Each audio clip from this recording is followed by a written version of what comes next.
Hi, good welcome.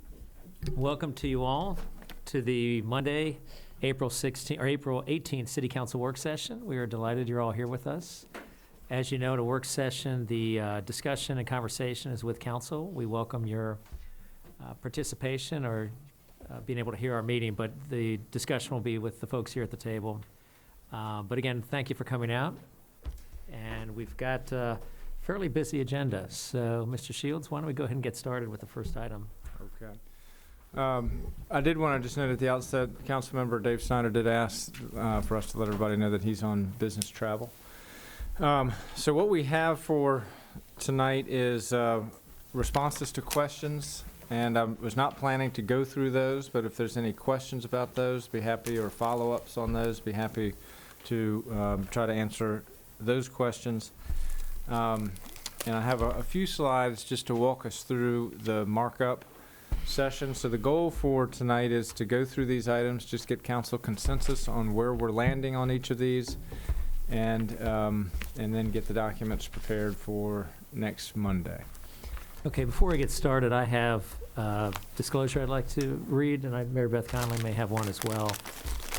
I've just consulted with the city attorney and make the following declaration before City Council's consideration of the proposed fiscal year 2017 city budget. My wife is employed by the Falls Church City School System, and therefore I'm a member of a group of 3 or more persons that may be affected by the approval of the FY 2017 budget. I can, however, participate in the transaction fairly, objectively, and in the public interest. Ms. Conley? I have consulted with the city attorney and make the following declaration before City Council's consideration of the proposed fiscal year 2017 city budget. I am an employee of the Falls Church City School Board, and therefore I'm a member of a group of 3 or more persons that may be affected by the approval of the FY 2017 budget. I can participate in the transaction fairly, objectively, and in the public interest. Okay. All right. So we'll start with the capital improvements program first. So there were 3 main things that just wanted to touch base with you on. The first is probably the most important. In the memo for your advanced reading, we've laid out a revised draft of this memo, and this reflects the modification to the CIP to move the school project, the George Mason High School, Mary Ellen Henderson Middle School projects, out of FY17 and to FY18, but keep $1 million in FY17 that would be for design work that we envision would be after the referendum. So if that is approved, that would could come from capital reserves. That would draw the balance of capital reserves from $5.9 million to $4.9 million. If it were to be debt financed, then it could truly only be design work. It could not be planning work, i.e. the work that we're doing right now on consultants and things like that. We can't debt finance that type of consultant work. However, if it were design work that goes directly into capital spending, then that could be debt finance. So what we're recommending is that it be identified out of capital reserves to maintain some degree of flexibility in FY17. So that's the $1 million piece of it. Then in FY18, the numbers are revised to include the furniture, fixtures, and equipment, the FF&E, which is a $12 million increase in the cost. I'm sorry, a $7 million increase in the cost to a total of $112 million. Sorry, you had a comment or question? Yes, question, Wyatt. Is that $1 million you're recommending keeping in FY17 incremental to what's been already spent or what we originally allocated? This is really new. This is envisioned to be the way the superintendent has proposed this. This is the referendum happens in May, and then the design work to construct the high school begins immediately after that. So this is not envisioned to be the work that the continuation of the planning work. We will need to come back to the council for a budget discussion about that planning work and ask for a budget amendment. That would be a smaller amount, but I think we can handle that at a later date. And these those funds are essentially totally contingent upon approval of a referendum. So none of that would be expended. This $1 million is contingent upon the referendum passing. In its entirety. In its entirety, In so it wouldn't its be a couple hundred entirety. thousand nibbling Yeah. on it, just none of it would be spent unless the referendum's That's approved. correct. Okay, Vice Mayor Conley? Any other questions, comments on that portion? All right, May I ask, so if the referendum's to be in May, and the work would not begin until after the referendum, so you're talking the last month, really, of the Yes. fiscal year. I mean, that's a heck of a lot of dough to throw out in the last month of a fiscal year. No? Or- Well, it's, I think that's a legitimate point. I think the goal is to get going immediately. It's going to be a total of about, what is the total design budget? 8 million? Yeah, you mean for the whole project? Yeah. Yeah, and it really, you've got about 7 weeks between when the referendum passes and when it would be July 1 and start that FY18. And it also would cover things, if you're doing any sort of. Need to come up to the microphone for, because they're extensive. Sure.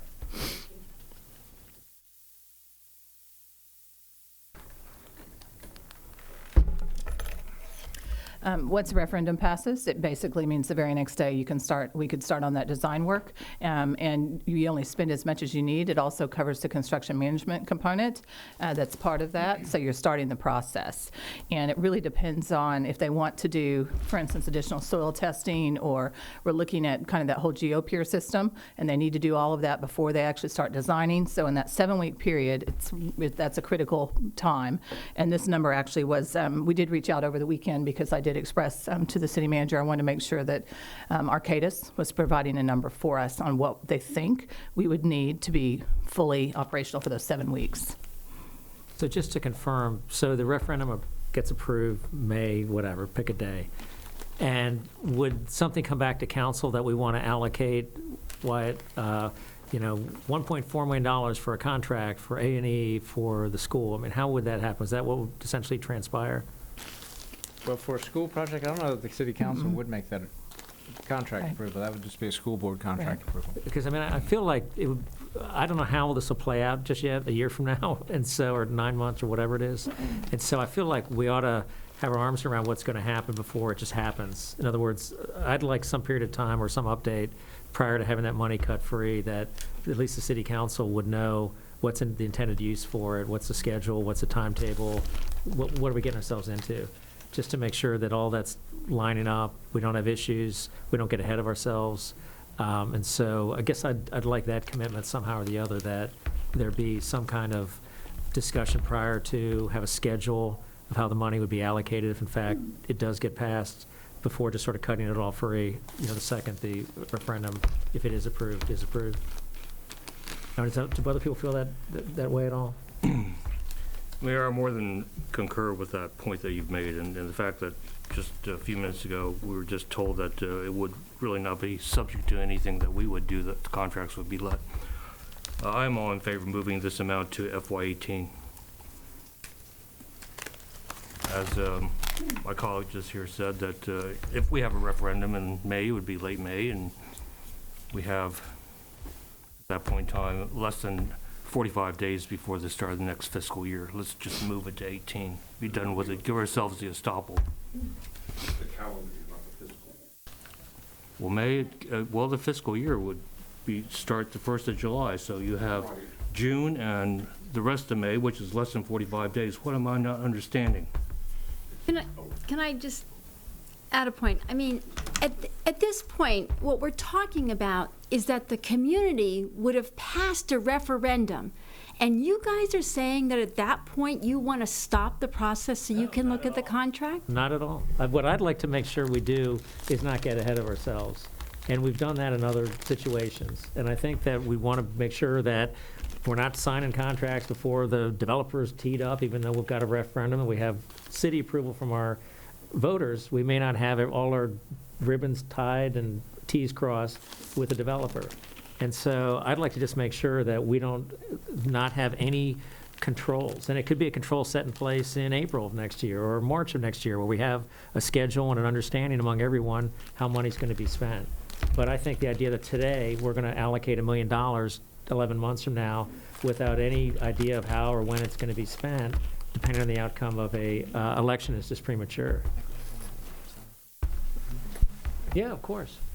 I thought we were going to have a comprehensive agreement in place before we went to the referendum. Yes. Right? And the comprehensive agreement is going to have a schedule in it, so we're going to know when we sign, if we sign a comprehensive agreement, what it's going to look like. That's correct. We don't know I don't know what it's going to look like now. Someone may know what it's going Right. to look like, but I don't know what it's going to look like. And I guess, But that's going to be in our hands. The comprehensive agreement is going to be in our hands. well, the only thing I'd like to do is just make sure if we're allocating money right now, $1 million right now, that there is some safeguards of how and when it's going to be spent, either now or sometime before it gets spent. And I don't know what form that'll take. It doesn't have to be, we have to wait or we have to do whatever. I just think that we have a responsibility to make sure that we have some control over allocation of city resources, and that it's not just essentially a blank check right now to be filled in next May. I don't know enough about the mechanics of how this might work to ensure that that's the case, and maybe there are other ways we can do that, so we don't have to wait till next May. Maybe next March we'll know all the details, or maybe next January, maybe this summer we'll know all the details we need to know. But I think we ought to have some safeguards in there so that we're not spending money necessarily prematurely or entering into agreements that may not work in totality. And so that's my only concern, is having enough safeguards in place. Well, Mayor, we need to be wise about this because already we have taken elected officials and staff at their word that things are going to go the way they were supposed to, and clearly we haven't, with respect to Mount Daniel and to Ms. Oliver's point here that the people vote for this, that yes, we probably need to do something, but we did that the last time around, and we are already nearly $3 million in the hole, spending money for a project that has yet to realize anything tangible. So I'm not about to go down that road again. Ms. Hardy? Yeah, I would concur with the reservations on allocating money now. I guess I'd like to better understand why the need to allocate it now and the difference between doing it in May versus really July, so the difference Well, of, I say, think 6 the- weeks. Concern is that if we did a budget amendment after the referendum in May, then that would take us 45 days to do that. And I don't think that would probably be the right time, because I think, as we talked about, we would probably have the comprehensive agreement way earlier than that, That in a right? nutshell is the concern, is that you'd lose that 2-month period or month-and-a-half period. I think that's the concern. This is one solution to it. I guess what has been discussed is there could be a way to deal with that later in the fiscal year through a budget amendment as opposed to right now. I think that's one option that you would advocate for.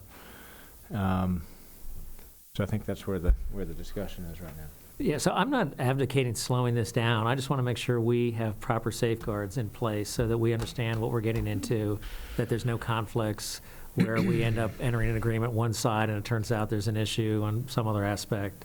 And so I'm not suggesting that this take longer, that this be put off for 6 weeks or whatever it might be.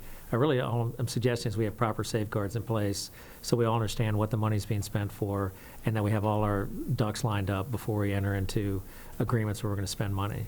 So I don't know what form that would take.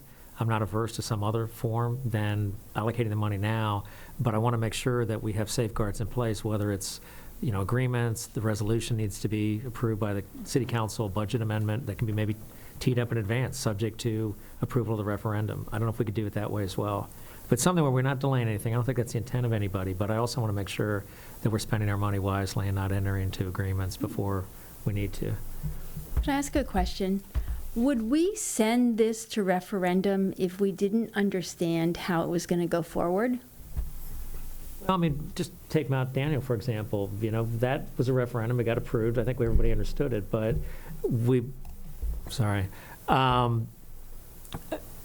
maybe we should have done things a little bit differently there.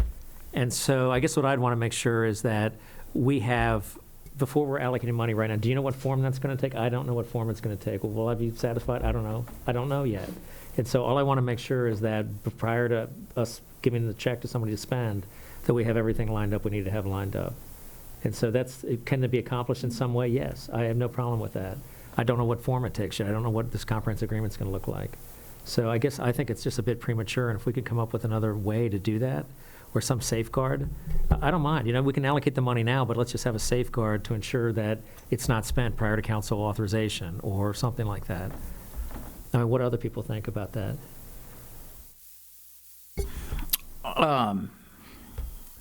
The experience of Mount Daniel surely has taught us all that we want to make very sure that particularly our neighbors are on board with whatever we're going to do. And I don't know what the nature of the comprehensive agreement will be in that regard. I've asked, before, what's the nature of our conversations with the political leadership around us at that site?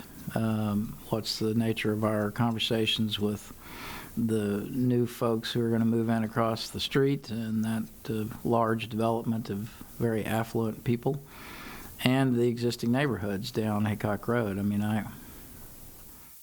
I would certainly, I agree with Ms. Oliver that I can't imagine we would go to referendum on this project until we had all that nailed down, and yet it is a fact that we sort of have done that once, and I would like to be doubly sure that before we go to referendum again, that we just have a long conversation that's conclusive about what the neighbors around our site are going to think about it in the county.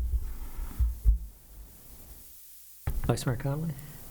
The other thing, if you're comparing the Mount Daniel situation to this situation, is that there's no, Wyatt is suggesting that we don't bond this, that we take it out of our savings. So it's not like we have that responsibility over many years. It just seems to me that if there's a chance that this gets approved, we get to a point where we like a project, this project gets approved by the voters, then we should be ready to go because we're ready to go. And if that money's there, we can spend it. If it's there, we don't have to spend it. But if it's not there, we have nothing to spend. Well, I guess I'd like some oversight on when we go ahead and check the box to go spend it. And so whether that means coming back to council and getting a budget amendment, even prior to the referendum approval, subject to referendum approval, this is how we're going to spend the money. But I think that it's an awful lot of money. We've gone through this before. This has got a lot more moving parts than Mount Daniel did. I mean, it may seem like this is simpler because we don't have to get a land use approval from a neighboring jurisdiction, but we may need approvals from VDOT. We may need approvals from Fairfax County for something or the other. And we have a lot of crazy financing in place. And so I just think it's important to be very prudent how we step into this. But anyway, Ms. Hardy?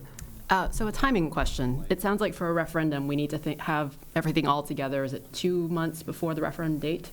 So by March, we would have had the comprehensive agreement finalized, the process finalized, all these details essentially worked out. So can we essentially put a budget amendment in March to have the funds allocated to be used right after the referendum? Because I think right now, I sense that the discomfort from the room is that we're so far away from a referendum that it's just hard to predict, whether we're going to want to allocate this money. And we don't want to certainly slow things down. But I think if we have a commitment that council is willing to do it by March, 2 months, I guess, before the referendum, does that give us the comfort that we won't be slowing the process down?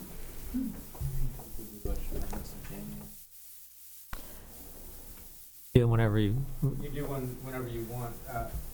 In terms of schedule, just so we don't confuse the public and have budget amendments while you're considering your budget and things like that, we try to plan this calendar out. And so January is one of our time slots when we typically would have a mid-year budget amendment.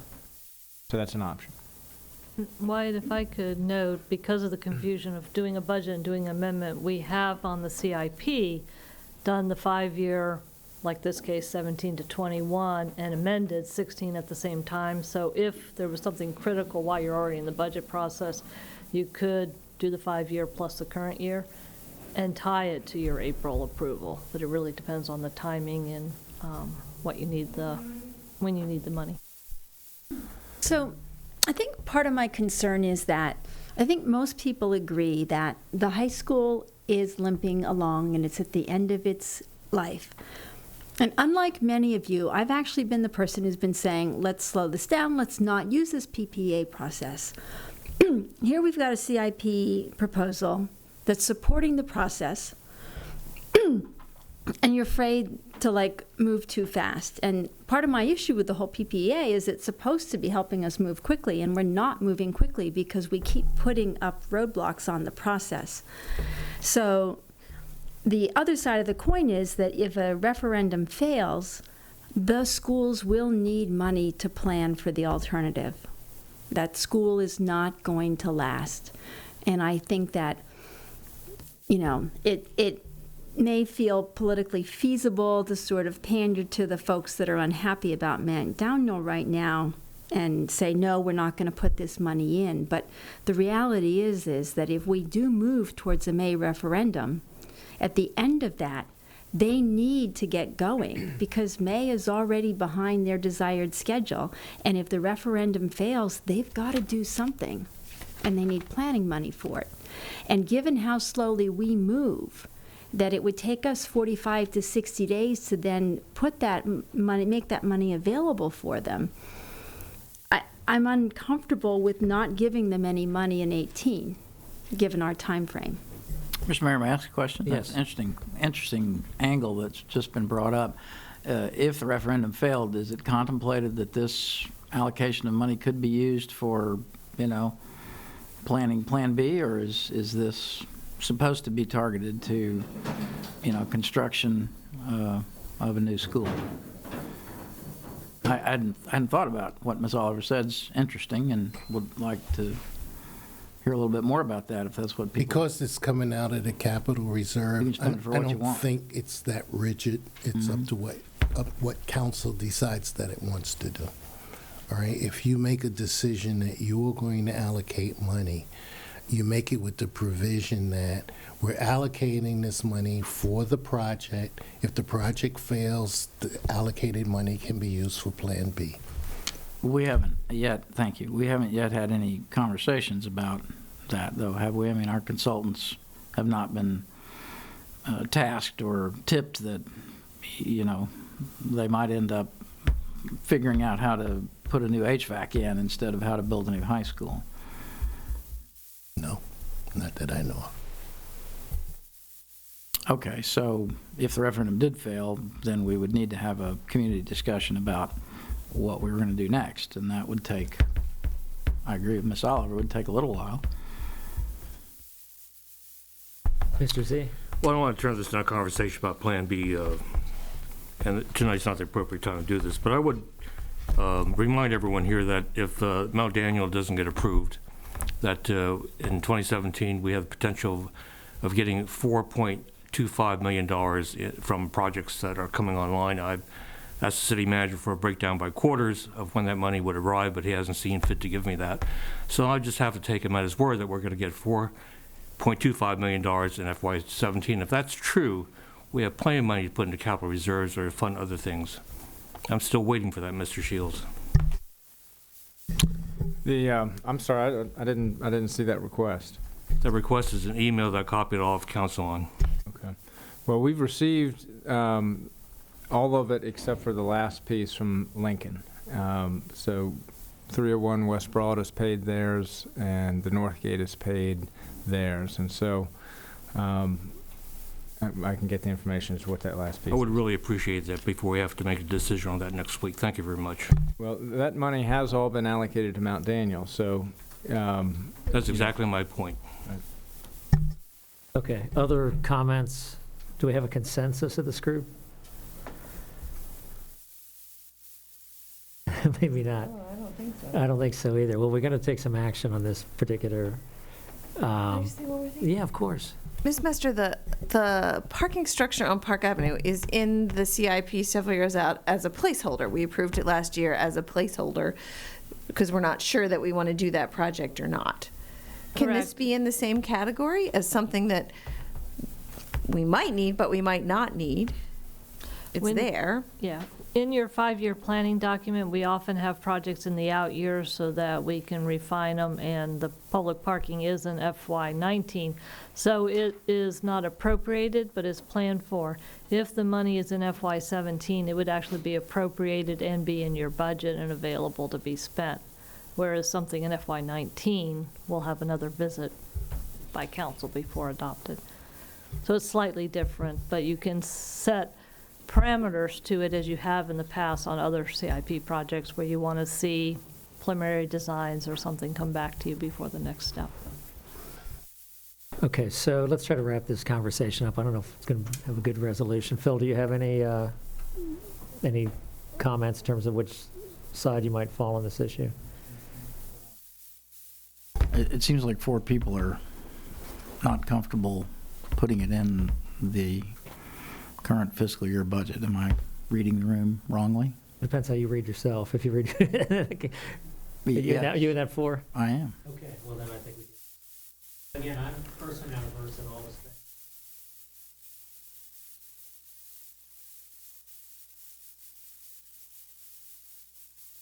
To make that allocation at this time.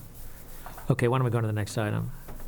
All right. The downtown plaza and the land acquisition, I think, are pretty simple. I think we've got a consensus on those from prior discussions, but just wanted to confirm that we will present the budget with the EDA grant for the downtown plaza in FY17 in the amount of $550,000, and the land acquisition in the amount of $4 million, labeled as land acquisition. That's the way it's prepared today. Well, before you conclude that that's what the council has decided to do with regard to land acquisition, I think it would be disingenuous, as I've said before, to call anything else than school land acquisition.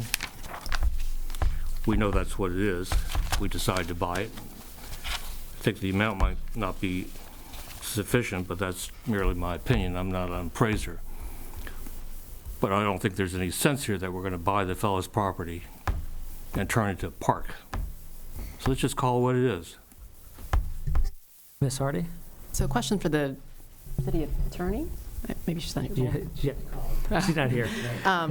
Does it bind us, if we get more specific and call it school land acquisition, does it bind us to have to use that money for that? Or should we just go broader and call it land acquisition? So should we not need it for the schools, we can use it for something else? Mr. LeCondre, do you have something to say? Yeah, since it's going to be bonded, the wording would have to give you that flexibility. So it would be helpful if council came to a decision as to what they wanted to use the money for, or if they wanted to have flexibility, and that's what would go into the bond issue. And the other key thing, though, is who controls the money. If it's school land acquisition, this is purely a school board decision. If it's land acquisition, it's a city council decision. Okay. That was my question for the city attorney, who is wisely out of town. Can we allocate the money and have the council retain control? If it's in the school CIP, then that's the decision, and it's the school board. The school board then expends the funds. So if we have it in our CIP, call it land acquisition, then that gives us flexibility to do with it whatever we want, including a school. It's true. That is correct. Can I get council's or city attorney's opinion on what you just said with regard to who has control of that? Sure. Let me also just make a, did you have something to say, Ms. Conley? I'm sorry, Vice Mayor Conley. I have something on the public plaza, so. Okay, go back to that if you'd like, sure. Just on the public plaza, I continue to be concerned that the property owners and the businesses in that area have not really been consulted on this public plaza. And the EDA thinks it's a good idea.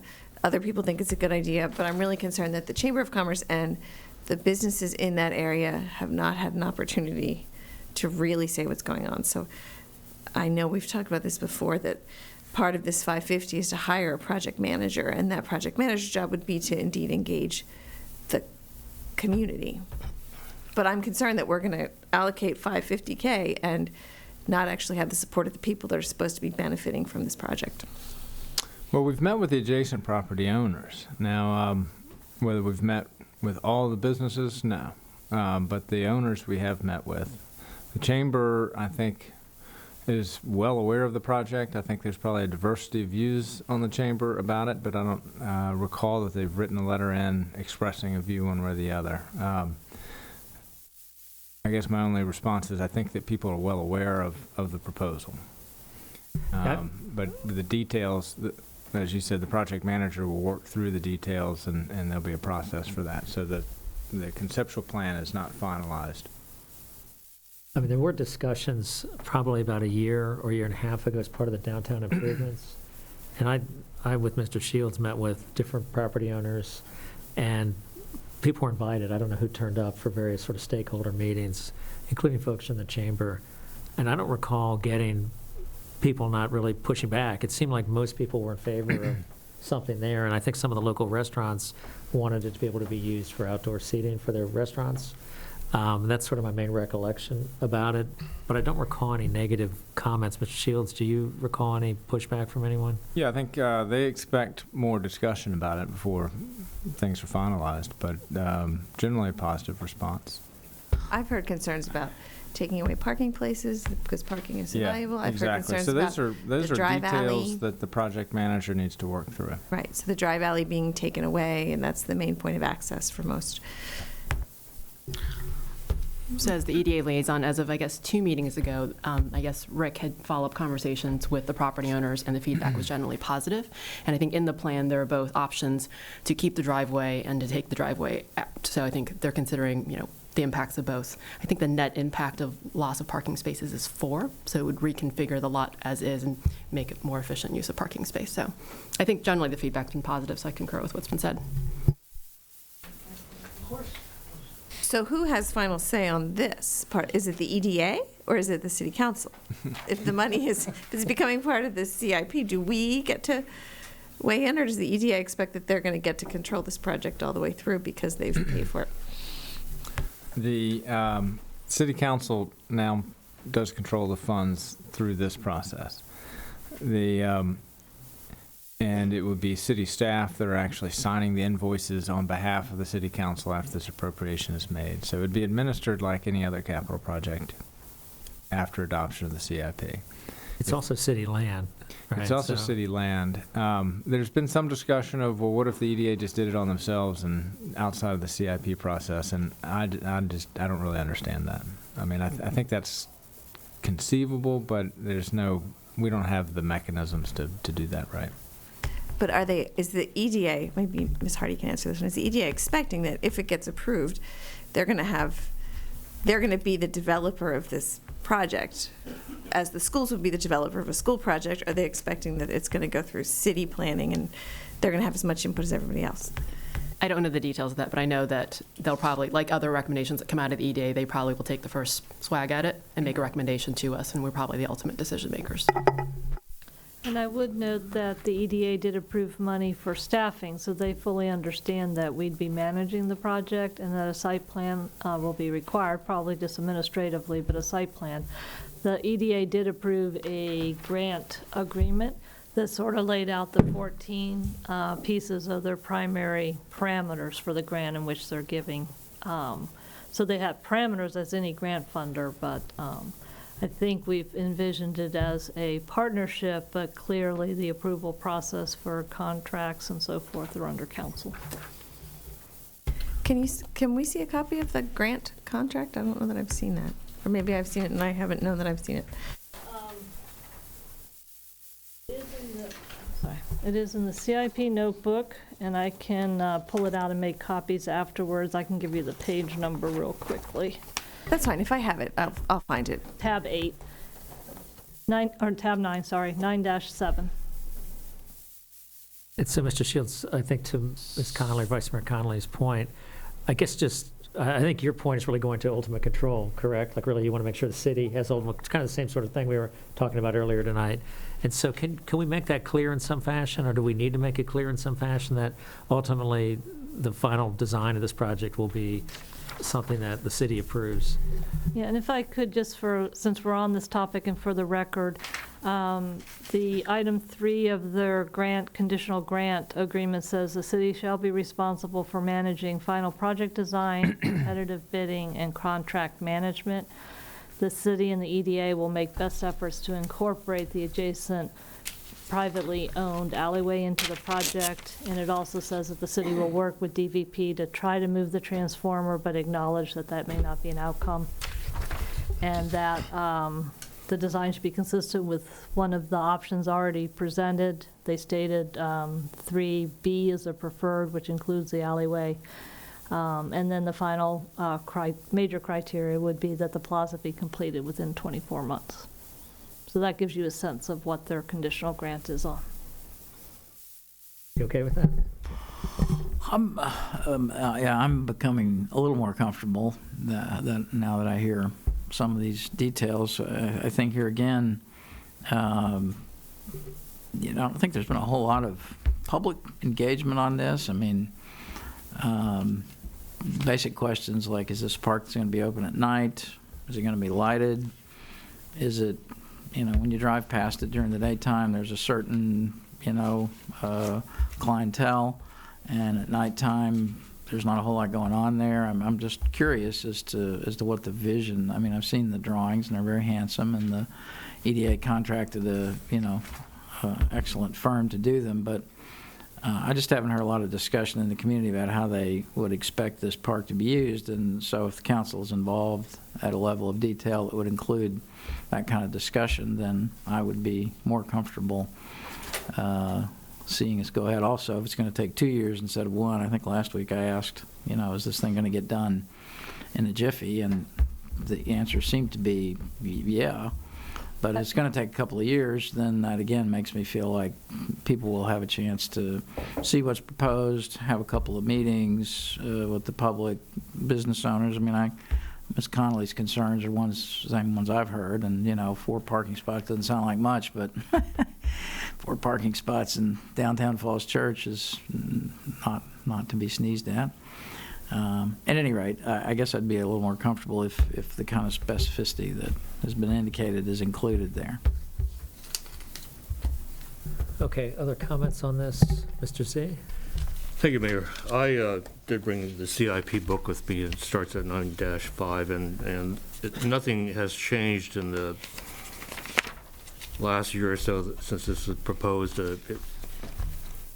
As my colleague Duncan says, has been designed by a world-renowned landscape architecture firm. They've done stuff in major cities, and there's something to be said about having a nicely designed mid-block park. It's something that, for example, 40 years ago, Manhattan decided to embark on. At that time, it seemed to be a big risk to have a little pocket park somewhere, but they turned out to be great things, as we know, and they tend to be things that when we go to, this is not Manhattan, obviously, but we know that. But it is in the mid-block of one of the most vibrant redeveloped areas in the city. So if the EDA is willing to take a risk and do this right and spend that money that we entrusted to them, and they've debated this for a long time, I'm all in favor of spending the $500,000 to get this job done.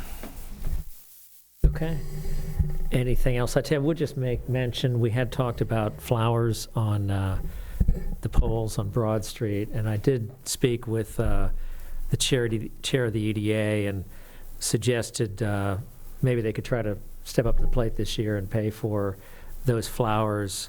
And I think they're willing to do that so long as the city's willing to step up to the plate in future years. And so I don't know if there's a consensus about that, but I think that's the general idea, that they don't want to be, doing this year in, year out. But if we're something we could do with better planning next year, I think there's a consensus of that. I suspect they'd be willing to do that this year. Is there consensus on that matter? I think we need to wait till we get to the operating budget to see if we have $16,000 extra next year. This isn't for, we're not doing that. This is for this coming year. This is right now. Don't they want to do it right now? I don't know when they want to start. They want $16,000 right now, so we would be adding $16,000 to our operating budget for next year. EDA would fund it The current year, Yeah. right now. For next spring, we do have. For next spring, we'd have to have money in our operating budget. I thought we were cutting, not adding tonight. Are we adding, are the flowers going to go in like tomorrow, or are they going to be for?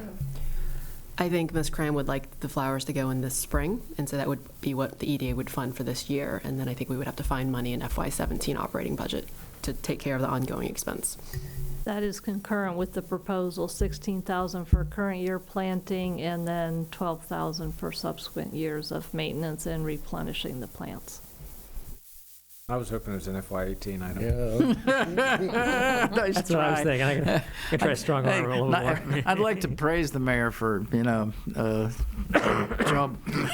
jawing the EDA to free up the money for the flowers. That was a condition of, and that was something that I very much hoped you could do. I agree with Ms. Connolly, though. I think that making promises about what happens in the next fiscal year is, let's just agree that we'd have conversations about that. I'm not willing to commit. I'd like to see the private sector more involved. I mean, if we're investing $500,000 in a mid-block park, then I would like to see the local businesses,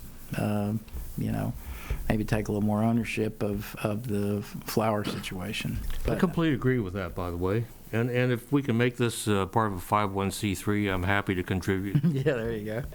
definitely. The downtown bid type of structure. Whatever it Falls turns out Church to be, Garden you make it a Club, Victorian 501c3, Society. I'll throw my money down. I mean, I think they're I think for the creative. downtown project to end this, if it can be used to seed more grassroots activism in the business district, that's the best outcome. But, yeah.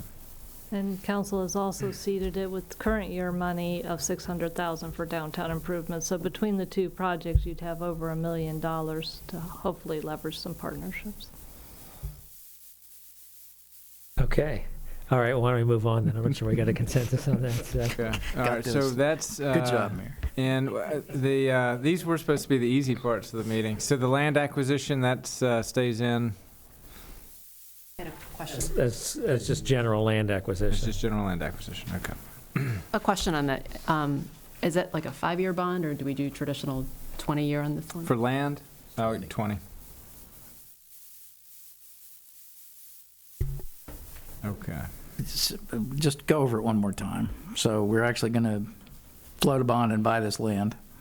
Well, Yes. I don't know if we've, No, what we would do is if we acquired the land, we'd do it with a refunding resolution so that you acquire the land, you button up the whole deal, and then at some point later in the fiscal year, you issue debt for it.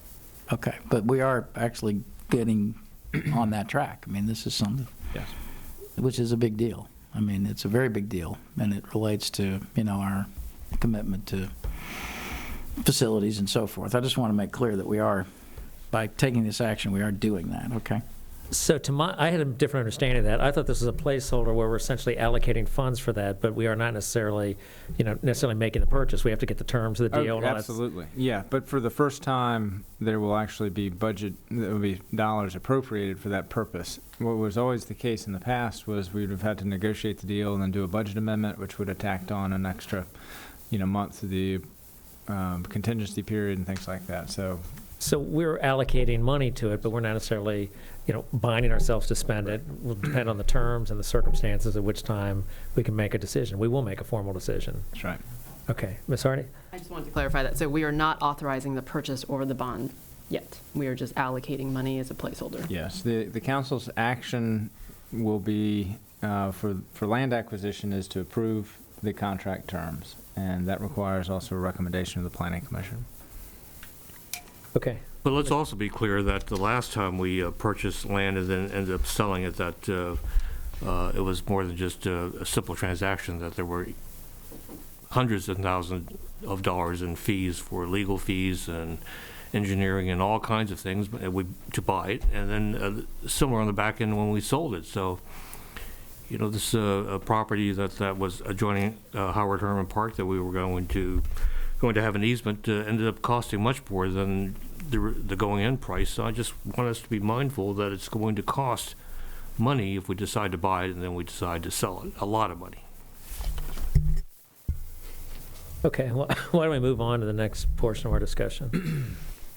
All right, so a summary of the changes since budget was presented. We have health insurance on the general government side, health insurance on the school side. We have at least one council member who has advocated for adding the police positions into the budget and neighborhood traffic calming. So those are a total of $760,000 worth of items. There's also direction from council to provide scenarios for a flat real estate tax. So taken together, there's a gap, or at least a hypothetical gap at this point, of $1.7 million. And so that's really where we'll be spending time talking on the operating budget side as we go through the rest of the meeting. So for neighborhood traffic calming, the city has allocated $310,000 over the past 2 years for projects. 265 of that has been designated or spent up to this point, so there's 45,000 remaining in the NTC fund, such as it is, a line item.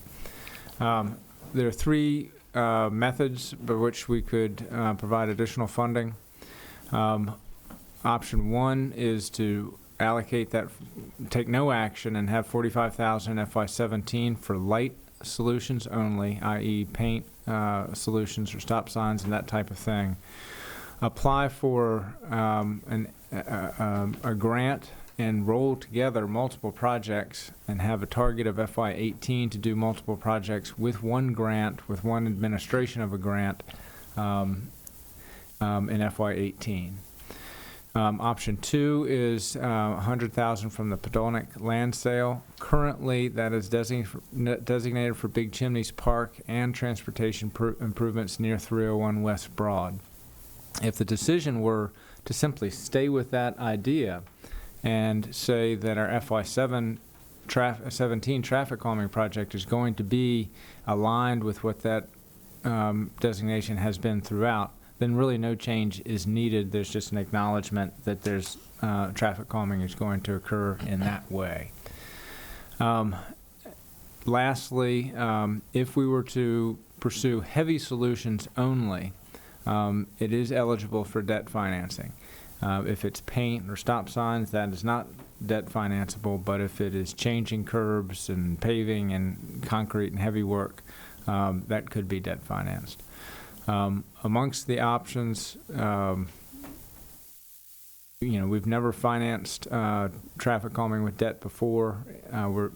It's something that I think we should be very careful about. We're relying more and more on debt in our budget, and this would be a new step increasingly in that direction. So I would recommend serious consideration of items 1 or 2 or reductions elsewhere in the budget before pursuing option 3. That's just a quick summary. Okay. Questions? Oh, I'm sorry, Letty? These aren't mutually exclusive options, though, so I could see an option where we do 1 and 2 together. Mm-hmm. Yeah, option 2, the way that the Big Chimneys project is conceived is that there will be traffic calming associated with those park improvements to throttle down Annandale, make it easier to cross the street and get to the park. That is part of the concept for whatever we do there, and so that's aligned with current plans. So with the development that we have in the city, I would like to see us take responsibility for managing traffic calming, so I would like to see some combination of 1 and 2. I think it's probably fair to say we would only aim for the light solutions in FY17, bundle kind of, I think the current queue is 9 projects, is that right? So There's 5 pending cases, and Pennsylvania and Maple in process, so a total of 7. So for the stuff that we haven't gotten to, bundle it for a grant for FY18 work, and then focus any heavy solutions kind of near the West Broad project. Other thoughts? Vice Mayor Connolly? Are any of those 5 that are already in the queue near the West Broad project? No. So then what we'd be, right, darn. So then what we'd be doing is letting them jump the line to the number 1 spot or the number 2 spot, right? Is that what we're doing? Or we're just calling it neighborhood traffic? I'm guessing they don't- It seems dishonest to me. Well, that we're doing essentially, it this way. the way that this CIP project has been conceived, it's always had a traffic calming component to it. And part of the history on it is we didn't get proffers significantly for that purpose. We sought them, but we didn't get them, and so we decided to take some of the Podolnik sale monies to take care of that. And so what number 2 does not do is fund the neighborhood traffic calming program. It funds a project in a specific spot, but it does not fund the program. Okay, so we're going to say we're funding neighborhood traffic calming. We're taking care of that neighborhood. It's part of the park improvements. All right. And my experience sitting with the Parks and Rec Committee Advisory Board and the neighbors that came to the public hearing there, they were very interested in many, many, many park improvements and not as interested in many transportation improvements. So I think that would be another thing that needs to, of course, they want the entrance to be safe. So it would have to be right there by the Big Chimneys Park if we're actually going to be true to what we're promising them as well. And if I could just add that it does not address the issue of the neighborhood traffic calming program, and it does not address the issue of the 5 streets that will be coming to council with a petition for funding because we don't have funding for them. Could I ask two questions? I'm sorry, I just missed what you said about the HSIP grant. So if we went with that approach, could that be light and heavy, or does that all have to be heavy too? Under the grant requirements, the intent is for heavy end result, but if you did light in between to test it and as part of the design, then it would be eligible, but you couldn't just do paint and signs. So the incremental approach we took at Parker and Kent, for instance, where we put up the paddles on the street and did some painting, and then the next year we installed the curbs and so forth, that would be the kind of thing Yes. that would be eligible under HSIP? Yes, this is a good grant program, but it has federal money, so it's more complex in the procurement. And we did some research. Alexandria is doing it for large bundled projects, but it is not under the criteria solely light. So in order to fully fund the program as adopted by council, at some point in the ideal, you'd have money for light, and every 2 to every 3 years, then you'd go back and do the heavy at those spots as if it was warranted. But if you found it wasn't warranted, it would just stay with the light solution, based on CIT's research and recommendations. Let Mr. Z ask his question. I wanted to do one follow-up for the number 3 item. So I think Ms. Hardy was before you, though. Why don't we let her go first and then Mr. Z? For the 5 that are in the queue, do we know whether they'll be light or heavy? We have. Can I just make yeah. one point, though? The purpose of the neighborhood traffic calming program is to give a group of specialists the ability to take public comment and make the best decision at that time. If we are going to fund that program, we have to fund their program. If we don't want to fund that program, then we don't. But you can't, I mean, where it is in the process affects whether it's light or heavy or if they even know. But when we take a look at the funding, basically, these are just Band-Aids. These aren't really funding the program. So where I was going with my question is to understand, out of the 5 in the queue, that if they are majority, if we think that light solutions would work, whether the $45,000 that we would allocate in FY17 does take care of the need of the neighborhood traffic calming, or if they're majority heavy solutions, then we would bundle them for the grant for the following year. Because I believe the current lag time anyway for get projects done is 2 projects a year. So there's no way we get 5 anyway done, even in the current process, even if we fully funded the NTC program. So I think all we're saying is, can we bundle the 5 if it ends up being heavy or light or some combination, and say, we'll put that up for FY18. Anything that's light, we get done in FY17. So I do feel like we are funding it. We just can't do it all right away, and we currently can't do that anyway. The 5 pending ones are relatively early in the process where data's been collected, not assessed. 2, the data's been collected and it's under staff review, and I can't comment. I don't know if it's heavy or light solutions. Mr. Z? Thank you, Mayor. I think what we have in front of us on the screen is seems to be an unfortunate basket of apples and pears and maybe a couple tangerines here. And I never expected Ms. Oliver to speak up as emphatically as she has done tonight with respect to the CACT. But in fact, I agree with her completely. It is a citizens-driven program, and by and large, it takes the pressure off of us to have to listen to this in council. And for that small amount of investment, I think it's certainly worth our time and trouble to find the resources to keep it funded at the level that we've promised to do so.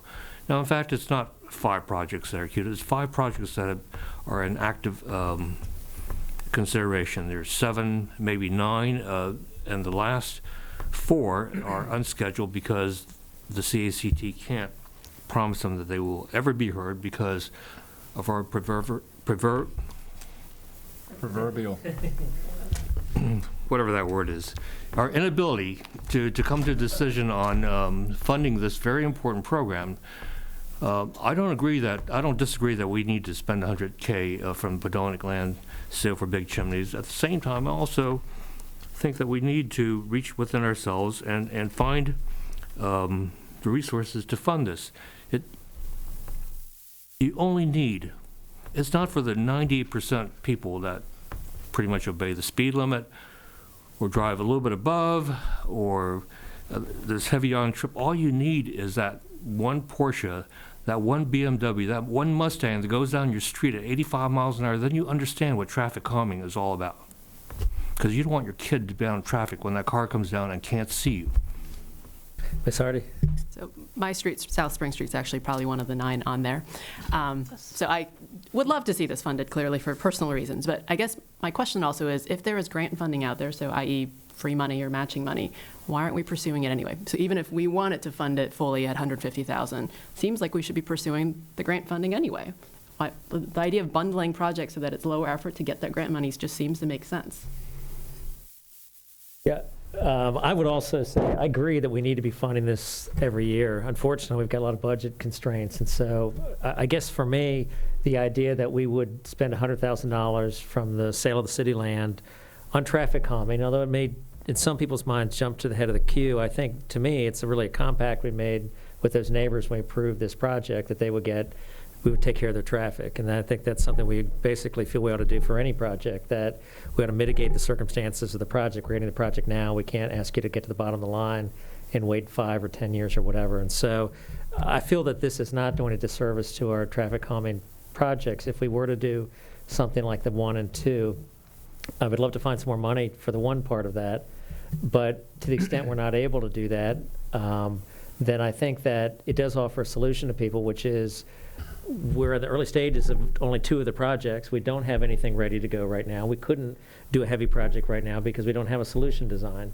And if we did have a solution design, it'd have to be engineered and the like. So to me, there's a lag already for even those 2 projects we might desire to do to even get done anyway.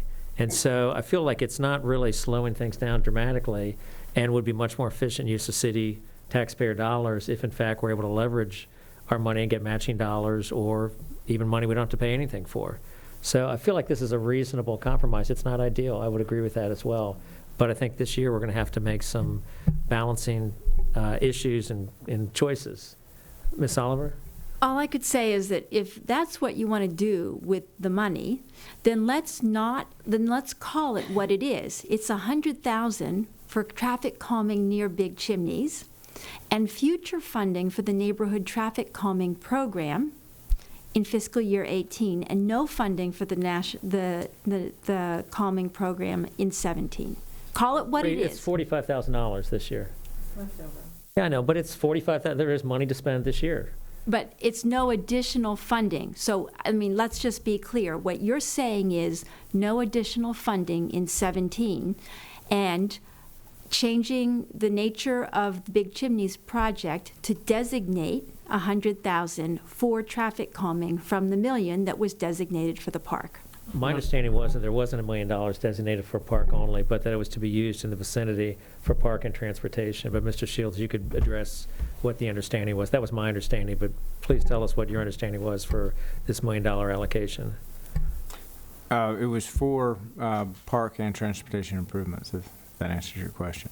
I mean, that was the question. Mr. Mayor, could I just speak to that for a second? So this sort of reminds me of what we did on Cherry Street when we were working on the Thackeray School, and we discovered that we had stormwater issues there, and in combination we did a kind of a joint project. You know, we solved stormwater issues and we solved school issues, and I mean there's precedent for us to do, and that project jumped ahead, I believe, in the line of stormwater priority projects because it just made sense to do all the work at once, right? So there's precedent for us to do this kind of opportunistic situation, and that's what I would see this as. I mean, if we're going to spend money on Big Chimneys Park, then why would we not at the same time do the transportation element of it? Why would we make it be number 8 or 10 in line? So I don't have any problem with that. I'm trying to, find some points of agreement here. So everybody seems to agree that it's okay. I mean, we could take that $45,000 left over and spend it on something else. But everybody seems okay with, carrying that money over and spending it on traffic calming. I agree with that. I like the idea of bundling for HSIP money. The sooner we can do it, the better. Let's see if that might work.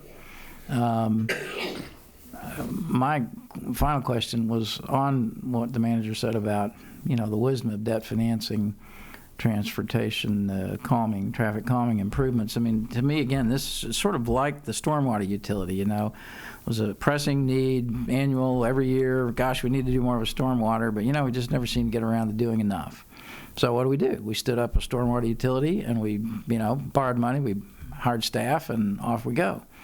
I mean, I think we are at the point as a city, as we develop and urbanize, where we should contemplate, particularly in an era when, you know, debt is so cheap, having a multi-year strategy, which is in effect, it's like enforced, you know, an enforced commitment to neighborhood traffic calming that we would, you know, do over a period of years, just as we would stormwater utility improvements.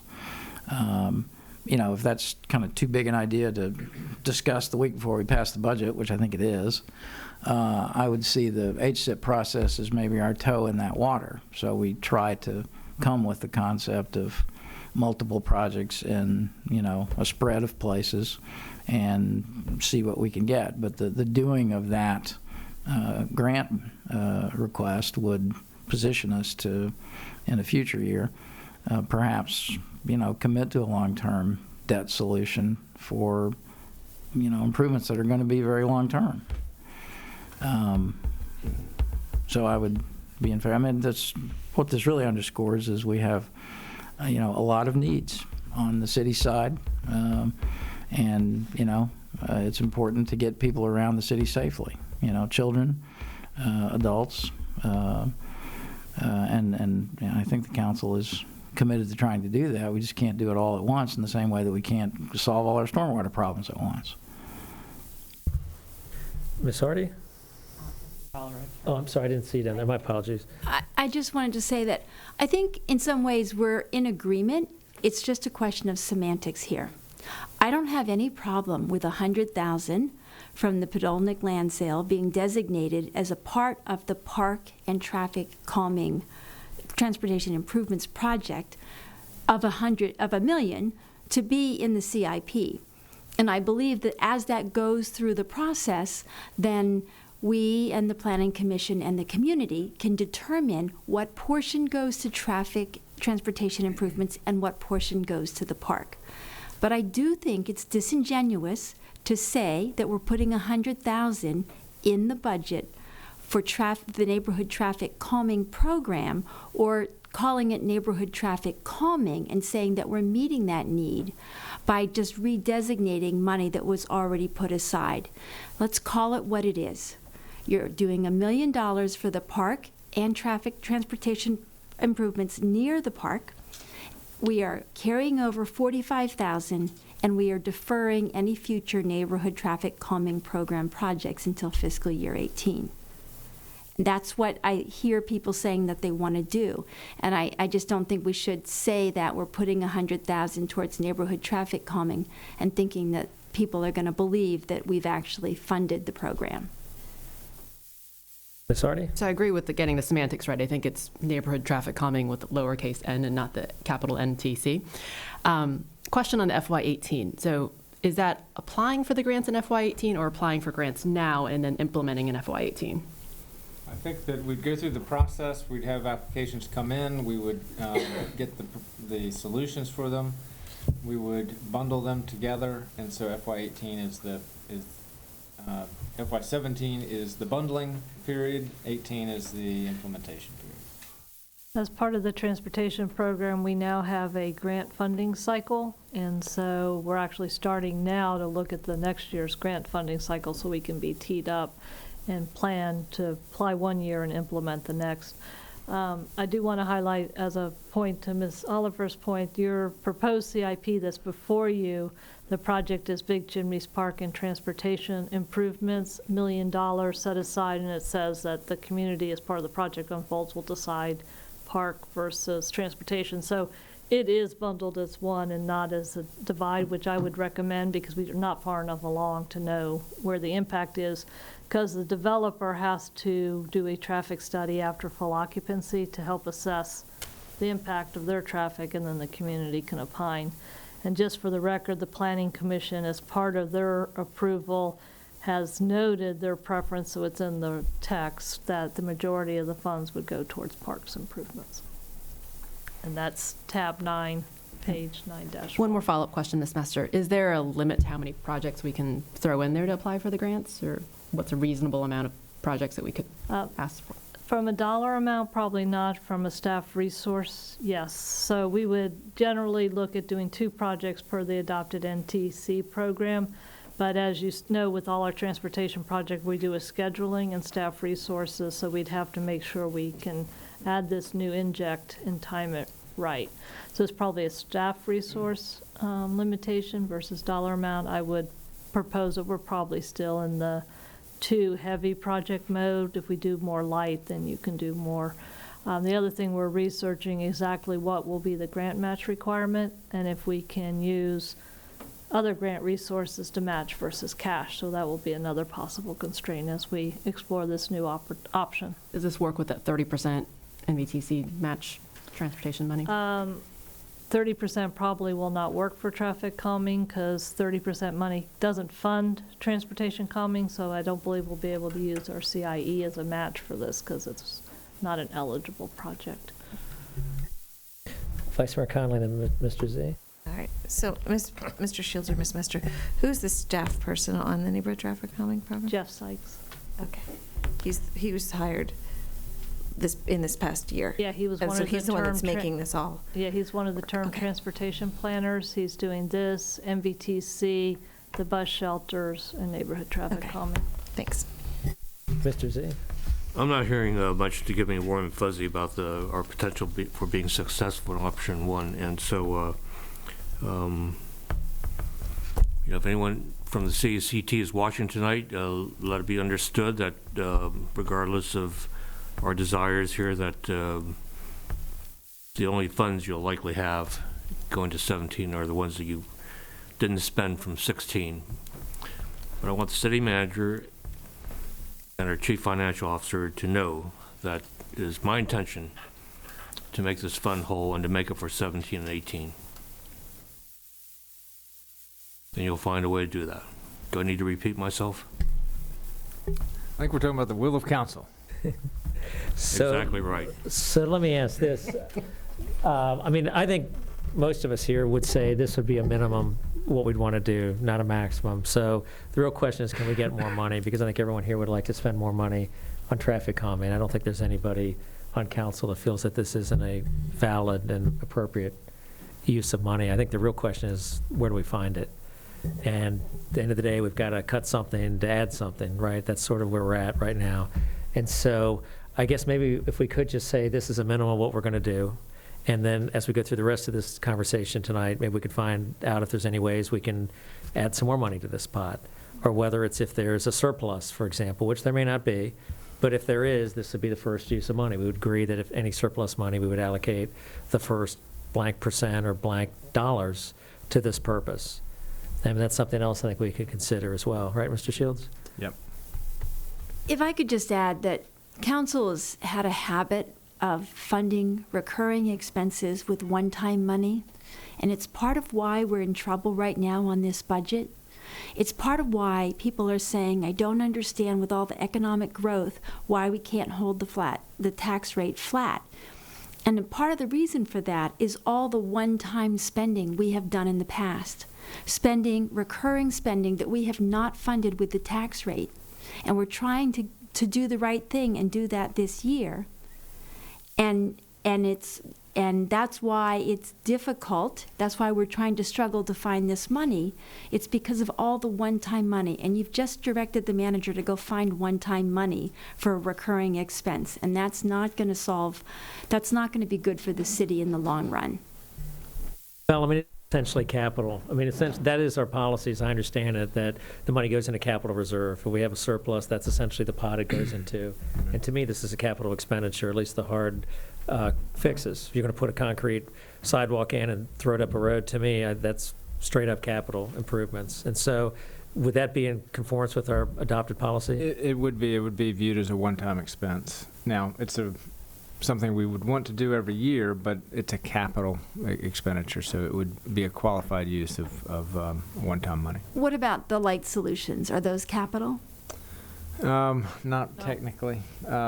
So my point is that if we want to give the neighborhood traffic calming program the full arsenal of tools, including the cost-effective light solutions, we need to have some operating funds available for the program. Okay, any other comments? Okay, why don't we Okay. move on to the next item? Okay. So we're going to shift now to talk about the flat tax scenarios. So the gap would be $967,000. So issue number one is how to fairly allocate the gap closing between the schools and general government operations. And then issue two, the types of spending reductions to close the gap. There are three that were presented to the council over the weekend by email. One we would call the share of the increase option. That results in essentially an allocation of closing the gap, 30% on the general government side, just under 70% on the school side. And then the numbers below represent as to what the total budget increases or the operating budget increases would be for the schools, for city government, for debt service, for transfers, and then the overall budget increase. For transfers, just so everybody understands what that is the big chimneys money, and then that is the $320,000 for school facility improvements and the $320,000 for city facility improvements. That's what those transfers are. Option two is a straight 3% growth option. This is what was laid out in December when we got together for budget guidance. In short, if the school transfer grew by 3% and the city government grew by 3%, that's what this scenario would be. Under that, the gap allocation would be $912,000 to the schools and $54,000 to general government. Option three is an enrollment plus inflation option. It's a fairly complicated formula, but basically it takes information from the school budget and tries to do an enrollment growth plus inflation factor. The bottom line is that under that, there would be $703,000 of gap closure assigned to the schools and $264,000 of gap closure assigned to general government. And then the resulting percentage increases at the end of the day are listed below that. So those are the three options. One thing that I do have just three more slides just relevant to trends in the budget. And this was in reaction to a question from the dais last week, when the question was, as it was just noted here, with economic development, why is this a tough budget year? Well, the economic development and new construction in this year's budget accounts for $2,767,000 of the revenue that we have. The organic revenue growth that the budget is built on is $3,083,000. So 90% of the growth in revenue is directly related to new construction or the assumptions we've made about sales tax receipts and all the other local taxes that are directly related to two new grocery stores, the contracting activity, the construction activity that's associated with those projects. One way of looking at this is that why is this a tough budget year? And the reason is there's 0% market appreciation for single-family homes. What's normal, the 25-year average is 3 to 5% growth in assessed value for single-family homes. And so if we had had one of those average years, all things being equal, we'd be reducing the tax rate by 2 cents. Making no other changes to the budget, that's where we'd be right now. So there is no market appreciation for single-family homes. There is a 2.5 cent increase in the tax rate, which computes to a 2% increase in the median tax bill for homeowners. relative to what the normal market appreciation would be. But I think that's, in response to your question, we dug into those numbers, and that is the result of them. And so if it were not for the new construction and the economic development, all things being equal, we'd be talking about a 9.5-cent increase in the tax rate, not a 2.5-cent increase in the tax rate. That's the other way of looking at it. Have we looked into why the assessments haven't gone up? Because it seems like prices are going up. So Well, why is that? The assessor really has the best data. He has every sale that occurred in the city. And so when people look on Zillow or, for whatever reason, the assessor has every sale and compares those to what the assessed values are, and that's the determination that the assessor made. I think one way to think of it also is, as we've noted in our budget presentations, that DC, Maryland, and Virginia are the three slowest growing states in the United States of America and have been for the last 3 years. We are in a regional context dealing with the biggest slowdown in government contracting work and government spending, I think, ever recorded in terms of a 3-year period. And so that is the headwind for our economy, and that's showing up in our revenues. So the economic development really is the only silver lining that we've got. Thank you for this. So this is certainly concerning. So despite 2 big projects opening this coming year, the fact that 60% of our revenues are tied to real estate taxes, this obviously poses a big risk for future years. Do we expect this trend for next year? I think last week I also asked about looking at multi-year budgets, if we have forecasts of what FY18 looks like, because that certainly gets me worried about, as we have CIP projects coming on with debt service, that pretty scary numbers. If we face another year of zero market appreciation, the future years are going to look pretty tough too. Well, I think that's right. We have no data to help really with a revenue forecast for 18 months from now. And so it would be very speculative. Regionally, I think people are trying to be careful in their revenue forecasts when they do their multi-year forecasts. I don't think anybody's seeing a huge spring back, but I think that's the state of thinking right now. Usually the revenue forecasters, they can be counted on to be wrong. I mean, that's the one thing you can be 100% sure about.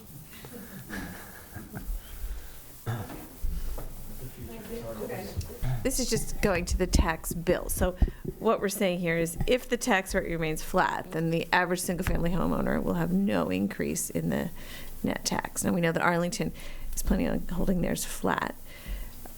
Down, actually. Yeah, go so they're down. decreasing But their rate. They're decreasing their rate. The average homeowner will see a tax increase that's very similar to the one that's built into the budget.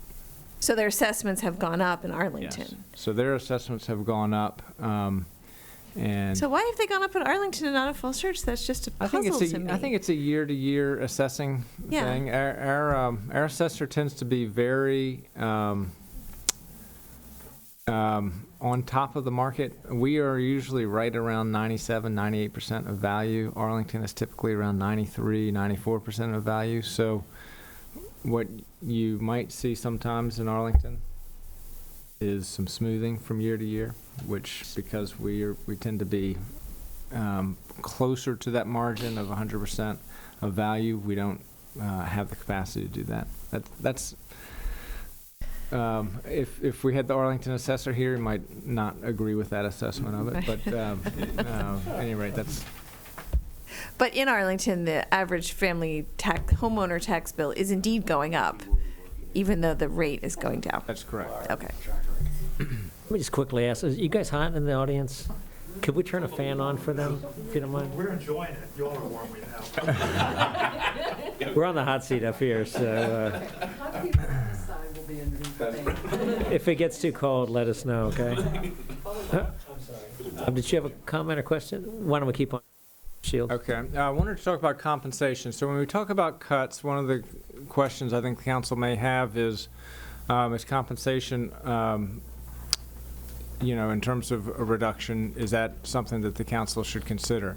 It's not something I'm recommending, and this chart helps provide a little bit of context why. We have been fairly close as a region in terms of what we're doing on compensation. If you take the golden column is the 3 years plus 17 that's proposed. And so the City of Falls Church is on the left-hand side. We are right there in the range of Arlington and Fairfax County, but we are the lowest of the 5 in our region. The number for 17 itself is the lowest in the region as well. We do have the premium increase issue, and it's affecting the school staff and the general government staff, and so we do have a decent chunk of our workforce that will have a net decrease in take-home pay once they've covered their insurance premiums, and so compensation is an area that I would like to keep through the budget process, and that's the data I wanted to share with you on that. In terms of our expenditure trends, when we talk about cuts, if you take our operating increases over the past 10 years, it's been a 2.2 average increase on the general government side, a 4% average increase, I think both very modest for both the sectors. This includes debt service, pay-as-you-go capital, or grants. So it's meant to really focus in on the decisions that the council has to make in terms of budget. And this is just one look. This is personnel expenditures and all other expenditures. So the blue is the base, about 15 million over the past 3 years, and looking into FY17. The red is personnel. And so while the salaries have been averaging on that 3% level, we have added positions in the last 2 years as we've really designated towards administering capital projects and I think managing our building permits process. Those have really been the 2 big areas in terms of increases of positions. But one thing that if you look at our non-personnel expenses, if you take out WMATA, Arlington, and Fairfax, those interjurisdictional contracts, all other non-personnel expenditures in this 4-year look are actually down. My budget guidance for FY16 was use your FY14 actuals as your basis for non-personnel related expenses.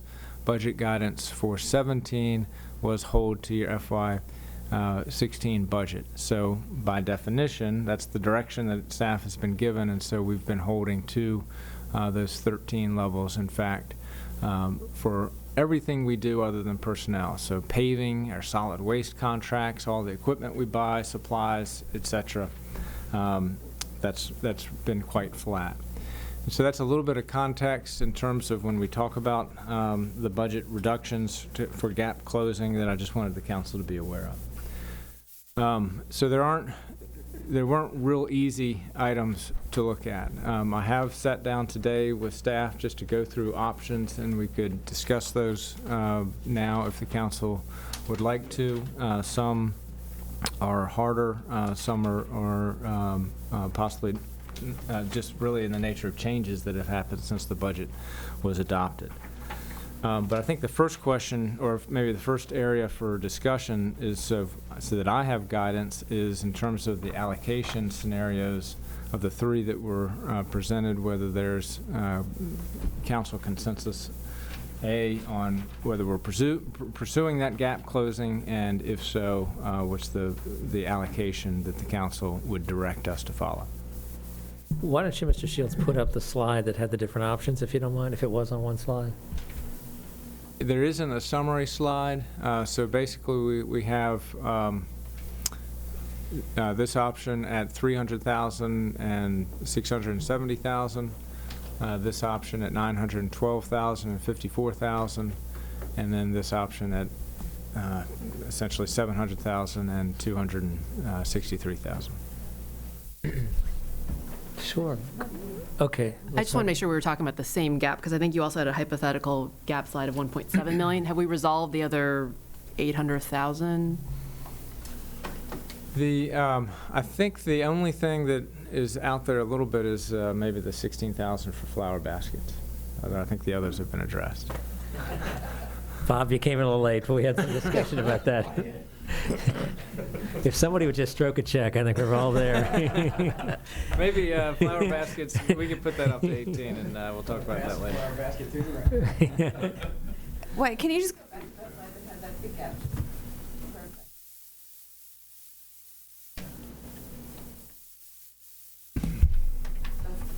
the hypothetical gap. So is the insurance covered? Yeah, so in terms of the insurance, what I would propose, and I've discussed this with council in earlier meetings, we have a debt issuance of just about $1 million to pay for things like the police cars, backhoe, IT items, and things like that. If that debt issuance were delayed to the latter part of FY17, then that generates in the budget $100,000 worth of savings, and so that is how I would propose to close that gap. But for the school's gap, So the that's insurance is still. the school's makes gap that is bigger. outstanding. I don't know the solution for that. Okay. And the police positions? The police positions, as laid out in the questions and responses, what I would propose for that is to essentially have a program for our police department has an authorized force of 32 sworn officers. That's the same level as going back into the 1990s. Our sworn level, and actually in the 1980s, was 29 officers. But the real challenge that we have right now is that we average at around 28 or 29 officers through attrition and those types of things. And so if we aggressively recruit so that we shoot for an average of actually having 32 officers on duty all the time, which means sometimes we'll have 34, sometimes we might have 30, but we're trying to shoot for an average throughout a whole year of 32 to get through a year with that approach. This was discussed last year. It was not really implemented fully, and so we've gone through the year at a force level of about 28 for a big chunk of the year, which is that is where the real stress, as well as the costs of overtime, creep up in the police department. And so we are right now in recruitment process to overhire and take that approach. The chief would like to present a staffing report to the council over the summertime. We can go through it in a outside of the heat of the budget process, and then I think make informed decisions for FY18. And if I could, Mayor, that is question 8, and it starts at line 139, all the details that Mr. Shields was referring to. So the bottom line is that there's no change to the budget to implement that approach.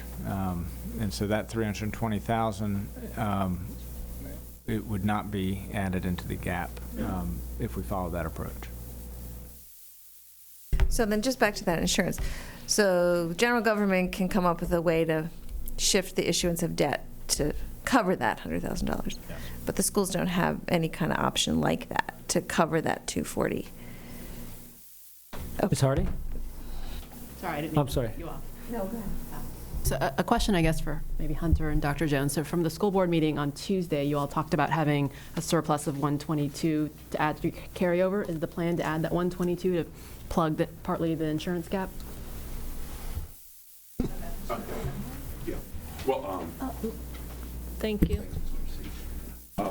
at this point, that was presented to the school board at their last meeting. It was through as of the end of March. Historically, the practice has been to look at the actual numbers in the Comprehensive Annual Financial Report, the CAFR, and to use that number in terms of the actual amount of money at end of year, fund balance at the end of year, less what is being obligated or being used to fund the current year, and then to take the difference and move that forward. Again, that was a projection as of the end of March.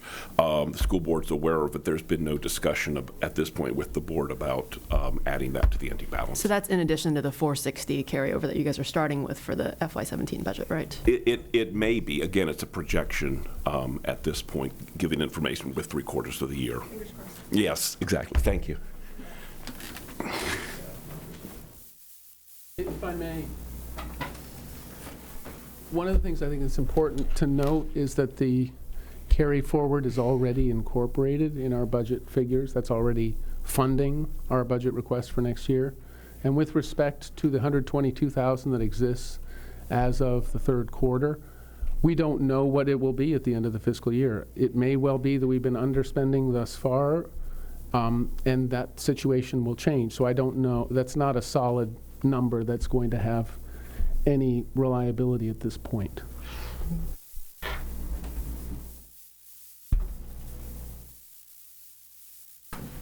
All right, Mr. Shields, so back to the dividing.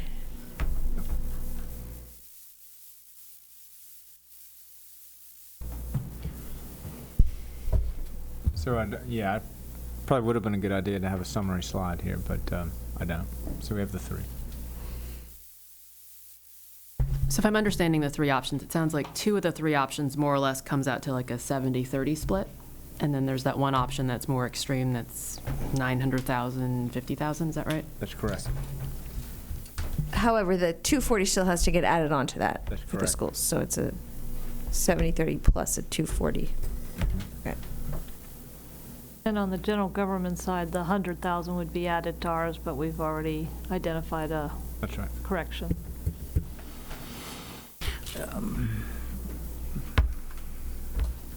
Mr. Duncan, is that okay? Yeah. Sure. Mr. Duncan? Before we get too much into the scenarios, could we go back to the carryover thing? I'm not sure what I heard Hunter say and what I heard Justin say. I think they're some version of the same thing, but I despair that I will ever fully understand how the carryover is treated. But, you know, I aspire to try to understand it. So is it whatever? I accept the fact that the amount of money is not a complete known. I feel like the answer to my question is being formed even as we stand. So perhaps I'll just wait until. Okay, which one of you would like to speak to what you think I'm going to ask? I mean, I accept the fact that you don't know exactly what the amount of money is, because that's sort of like our unassigned fund balance money. We don't know exactly what it's going to be, but it's going to be something. And as I understood Ms. Hardy's question, correct me if I'm wrong, the question is, if whatever that amount of money is available, then is it deployable to cover part of the insurance situation, or is it already committed in some other way to the FY17 budget? At this point, excuse me. At this point, it is contained within the FY17 budget in terms of the revenues and the expenditures. 3/4 into the year, looking at the patterns of spending and then revenue anticipated to be collected, the projection for the ending balance was $122,000. And historically, what that means is, in the way that the fund balance has been used to support operating budgets in the future, is that 122 would be available to support the FY18 operating budget. That's what I've understood. So basically, you see what kind of money you have once the CAFR comes out, and then you carry that over into the FY18 budget. You don't actually spend it in the year that we are talking about right now, FY17. Is that right? Well, we actually do, because the CAFR comes out and there is a number, and the number last June, and these are approximate, they're off the top of my head, was about $1.1 million. Okay, of that, $650,000 was earmarked to support the FY16 budget, the current year budget, which leaves about $465,000 to support the FY17 budget, and that is the number that has been plugged in at this point. Those are real numbers.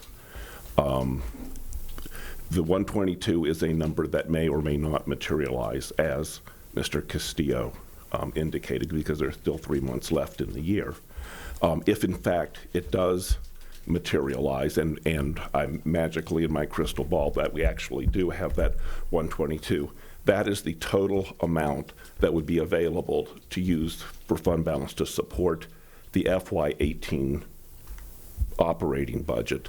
Therefore, the amount of carry forward would go from $465,000 to $122,000 between FY17 and FY18. So somebody jump in here and help me, but why necessarily would it have to wait to be inserted into the FY18 budget if you know what the amount of money is by, say, the 1st of December? But we don't know.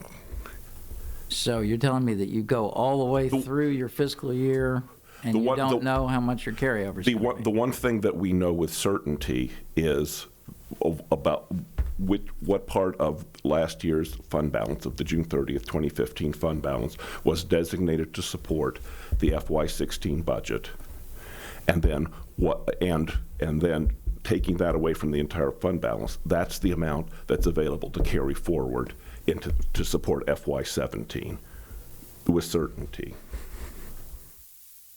The good thing about not having to be the smartest person in the room is that I can tell you I have absolutely no idea what you're talking about. The bottom line, Mr. Duncan, is that as of the end of March, looking at revenues collected and money spent, and then looking at patterns and trying to project out, if nothing extraordinary comes up, it looks like there will be $122,000 remaining in the fund balance to support the FY18 budget. Okay, Maybe. I think I've asked enough questions, and I don't control the floor, but I'm partly trying to ask to follow on to what Ms. Hardy was asking. Sure. So I yield the floor. Ms. Hardy, did you have a question or Just comment? to clarify, to make sure I'm understanding. So there's $460,000 from last year's budget that we are planning to be the carryover for the FY17 budget. I think it's 465, but yes. And then we think we'll have 122 or thereabouts, in 3 months or so. At the end of At this the year. end of this year, that is unspent from this current year. And that, the tradition is to allocate that for FY18. Correct. And help me understand why we use it for FY18 again versus using it for FY17. Because it's an estimate right now, and frankly, there could be extraordinary expenses that come up. The revenue might not come in as anticipated. So, at this point, in terms of sound budgeting, it would be using the amount that you have in fund balance in the bank to use. Now, it could be more, it might be less in terms of the end of the year. But at this point, again, it's an estimate. Thank you for entertaining my questions. I think the good news is that it seems like our carryover is smaller each year, so we're probably budgeting more tightly and forecasting better and whatnot, right? Thank you for that observation. Thank you. Yes, Ms. Oliver? So it seems to me that the first decision we have to make, for those of you that want to hold the tax rate flat, is whether you're going to sock the schools with 75, 95, or 78% of the reduction. And I'm interested, for those of you that want to hold the tax rate flat, which scenario you're leaning towards right now. Mr. Mayor? Yes. I would like to express my support to increase schools by $1.15 million. That's the position that, after reflection, thinking about the long-term situation, both looking backwards to the positions I've taken since I came to council and supporting school budgets, and looking forward to our pressing facilities needs and our, I think, imperative to reserve taxing capacity to meet those facilities needs, I would feel comfortable increasing the school operating budget by $1.15 million. I'm sorry, is that option 1, 2, 3, or a fourth? 2.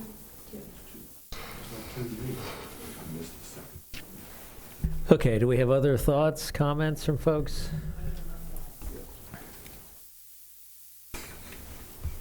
So let me ask you this, on option 2, how is the the school insurance gap being treated, Mr. Shields? Is it being treated at all, or is it, is there any that's sort of outside the scope of this option? It is. It's not included in any of these options, so it's in addition to, presumably, any of these options. Okay. And So- if Go ahead, May sure. I, just to address that, because I highlighted the line that you used on 162 in your questions when you're talking about the approach we're using on the police, which I think is a creative and innovative, and there's some risk involved. And as you say, there is the potential for exceeding budget by this approach, and if that happens, we will need to make adjustments in other areas if the budget to compensate. I mean, my philosophy on the health insurance is we've talked about some money that I think should be able to be fed into the FY17 budget. And I think generally, again, looking at it over the long term, this time last year, everybody thought they got a big windfall on health insurance. And now here we are a year later, and it turns out, well, that really wasn't real money because it only lasted, a year. So I guess I would ask both on the city and the school side for an awareness that through no fault of anyone's, apparently, we sort of got whipsawed. And I see that it's perceived as a big new cost, but the fact of the matter is, a year ago, this is about, you're going to end up paying in the next fiscal year about what you paid in the previous one. Ms. Hardy? So this is obviously a tough decision.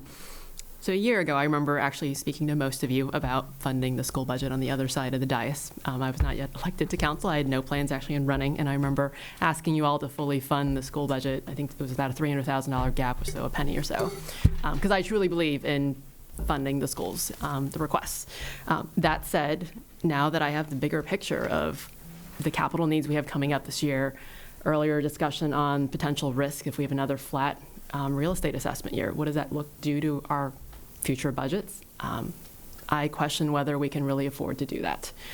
So I would like to see us be at a flat tax rate. I would like to see more equitable distribution than this $900,000, $50,000. So at the end of the day, it seems like the healthcare increase was something that no one predicted or could plan for. And admittedly, the schools don't have a way to pay for it as easily as the general government side. And so I'd propose, I guess, a hybrid of option 2 of that allocation, but adding the $250 for school health insurance, because I think that feels like a more responsible and fair way to making sure we're taking care of our employees' health insurance costs.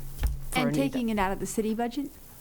Yeah, so essentially instead of a 900 to 50,000 share, it would be like a 700, 300. What's the numbers, Mr. Shields or Mr. LeCondre? Can you guys run those real quick? What would that be? Yeah, well, 250 would give you 762 for the school and 304 for the city. Yeah, so the 240 is in addition to the 912. So if, I think I'm following Ms. Hardy's thinking, it would be 912 for the schools. Minus 250, so it wouldn't be 760, it would be more like 660. Doesn't have the- It's not in there. Well, No, but I'm you missing would something. reduce that. It would come from the city side to the school side, so you would take 912. But it's not added on there at all. Yeah, so No, but 240 isn't it there. would be, if you took the money and said, what I think Ms. Hardy's suggesting is the city takes a greater reduction, that 54 gets added 250,000 or whatever the health insurance gap is, and then that number is taken away from the But the schools. schools stay at 912, and the city takes the 250. that's I'm tracking what you're saying. Right. I'm not tracking. There's another little parentheses of 240 that's not in that picture, Right. that we have to allocate someplace. No, because the option 2 is that the schools are taking the $913,000 plus the health insurance cost. And so Letty is saying, no, we'll take the health insurance cost out of the 912 cut, and we'll take the cut on the general government side.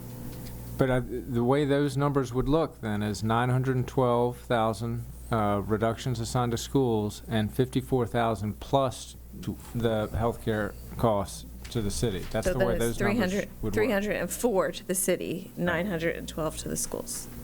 No, 304 to the city, 762 to the schools. The subtraction of the to 712 is the piece that I'm not following. If Just in you're terms of the math. saying, this is for Ms. Hardy, if you're saying the school cut is 762,000 and they have to solve their own insurance problems, then it's 762 and 304. But the reduction from the 900 to 700 is our gesture to help them solve the insurance problem. Well, really doesn't solve it. So what would that number be then? I don't follow that. I guess my question is, this is not really the whole gap, That's right. because the 240 is still just kind of floating out there Right. on its own. Right. It's not included in that math problem at all. So, Ms. Connolly, if you take 912 and add to it 250, That would be the reduction assigned to the schools. that would be the reduction actually assigned to the schools under option 2. Then if you take it out of so 912 plus 240 is 1153. So option 2, while it says 912 to the schools, is really 1153 to the school. Ms. Hardy is saying that rather than holding the 912.54, we're recognizing that they are actually at 1163 that they have to cut, and we're agreeing to take the 250 of that. But that means the schools remain at 912. They don't bop down to 7 something. 912 when you add the number in, but since that number, 912, does not explicitly include the 240, she's taking it out.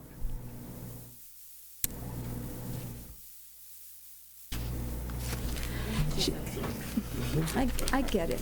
It's hard to do this.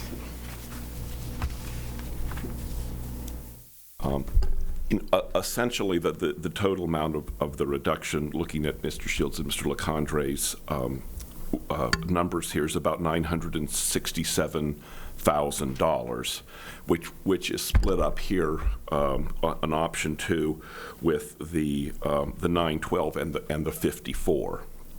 Okay. To Ms. Oliver's point, there's about $250,000 the schools are still looking for Before the cut. before the cut for the health insurance. What Ms. Oliver is proposing essentially is that the general government under this scenario absorb the 250 portion of the school board increase, so that actually the split then would be 662 and 304. Yeah, and just to Because it's the clarify, 912 minus. that's Ms. Hardy's proposal. Yeah. Oh, I'm sorry. My apologies. Is that, And they still have to find the 250. That's all this is about. Right, but we still have to. Well, it's not in the transfer. I still don't completely understand that rationale, but if Hunter, it makes sense. It's a reduction of the cut. Yes. You have to understand that's a negative number, it's a reduction of the Oh, cut. no, it's okay. Thanks. Ms. Oliver, do you have something you want to say? It has to do with the way options 1, 2, and 3 have been presented, not including the information about the additional costs that the schools are already cutting after their initial, because of the health insurance. So when you present these options, you understate what the schools have to do. So essentially, they still have to find another 240. It's just not reflected here. Yes. Okay, so other thoughts?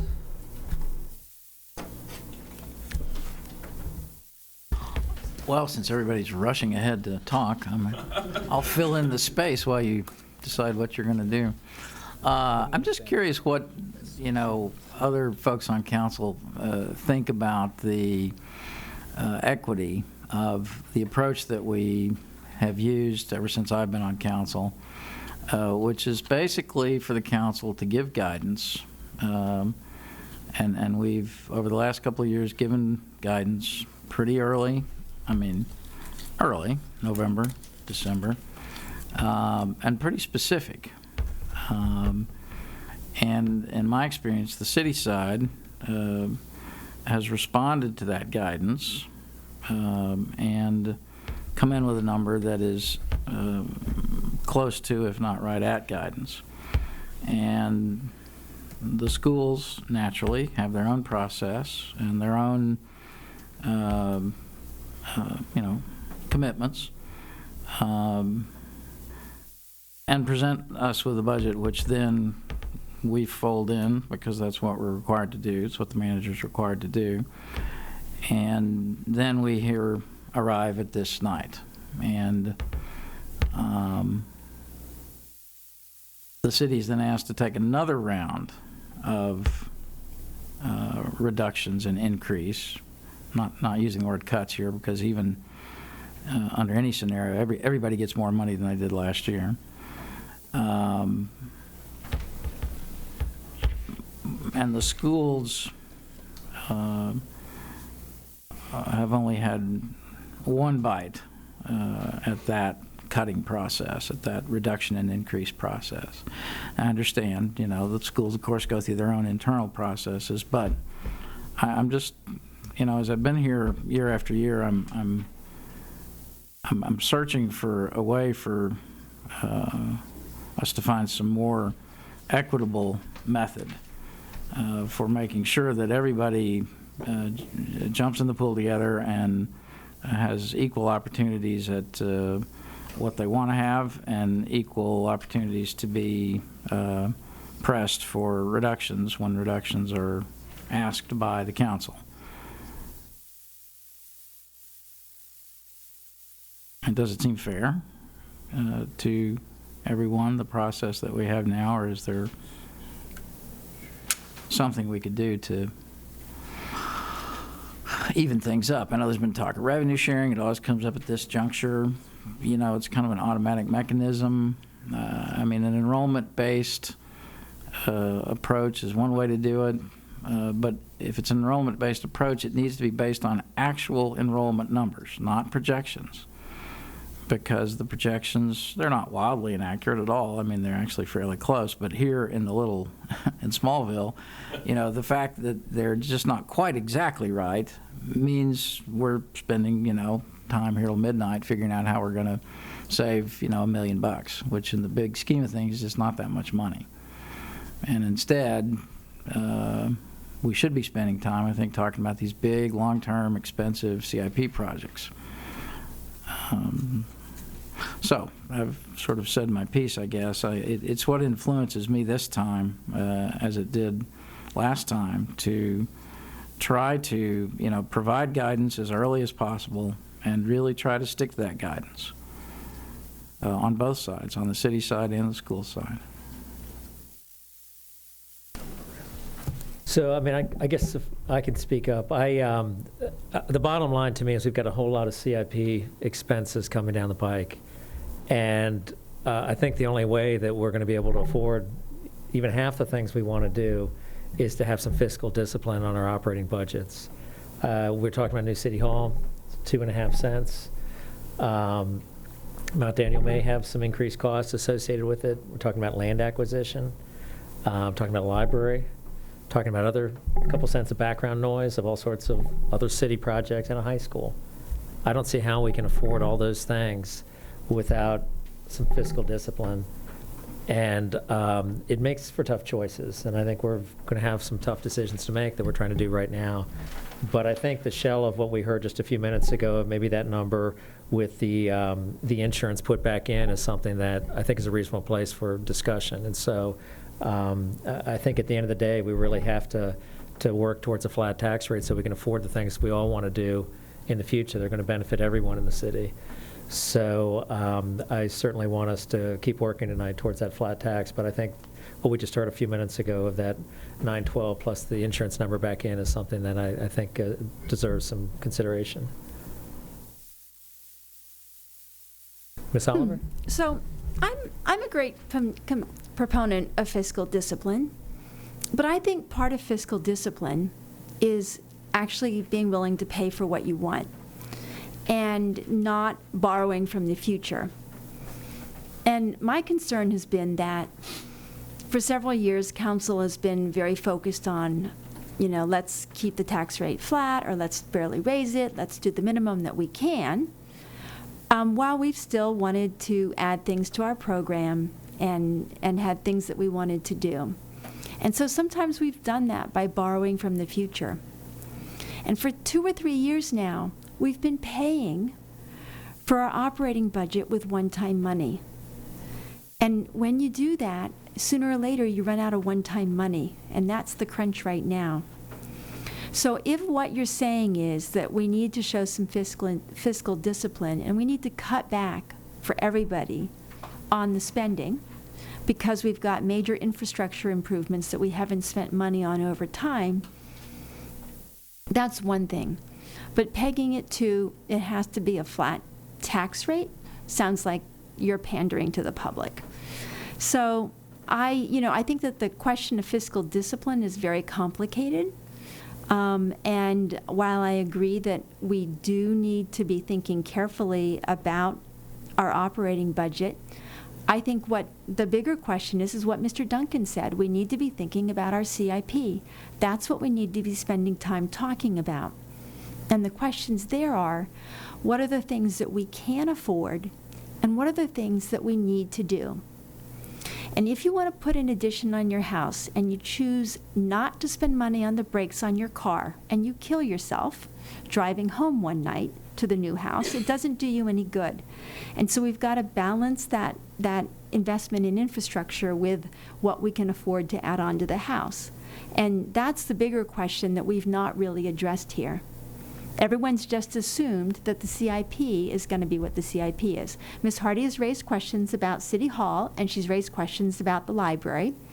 To my mind, some of these things are infrastructure, akin to the brakes, that we really need to be spending money on.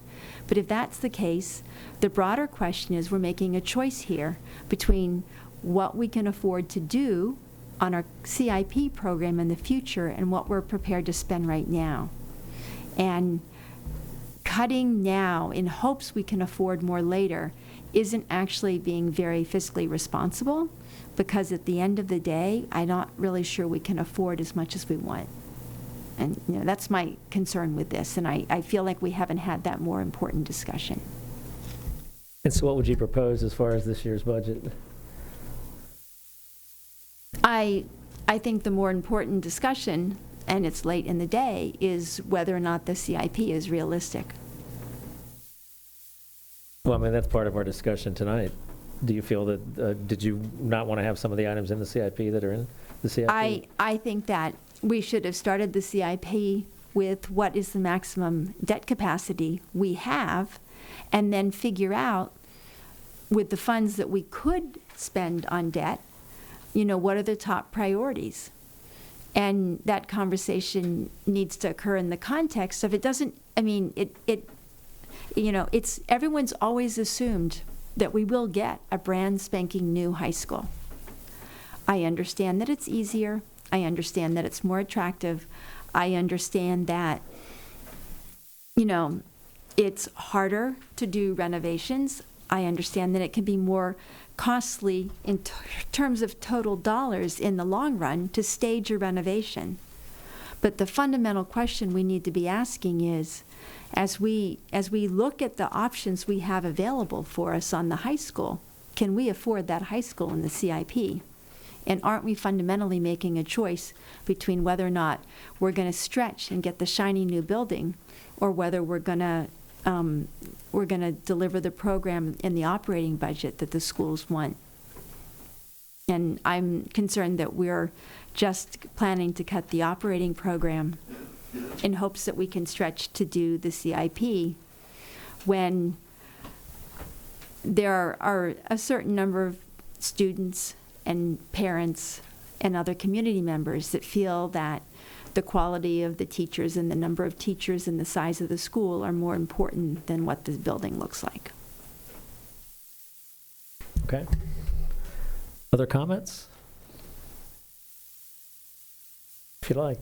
Well, I'm not going to wade into how we should divide the reduction in the increase, as Mr. Duncan is calling it, because I really firmly believe that with assessments staying flat, that there's no reason why we shouldn't have a 2.5 cent increase. I think that for the average homeowner, that is not very much. I think that it's being very fiscally responsible. We have so many fixed costs, things that we can't control. So basically what we're doing is saying we're going to hold hostage any growth in our city to the fixed costs that we can't control. And that includes WMATA, and that includes health insurance. And there are things that people want in Falls Church. They want small class sizes, they want environmental planners, they want the neighborhood traffic calming. We want those things. That's what makes us special. We want downtown holiday lights, and we want flowers. That's what makes Falls Church a great place. And we can certainly cut all those things, and that diminishes the place that we have. So I really think that 2.5 cent tax increase is perfectly fine based upon the fact that the assessments haven't gone up and that we are taking care of ourselves and the programs that we care about right now. Other comments, Mr. Z?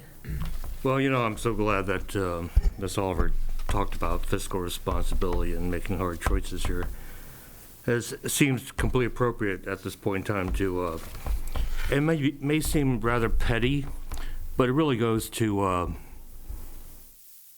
how much care and attention the school board is paying to fiscal responsibility.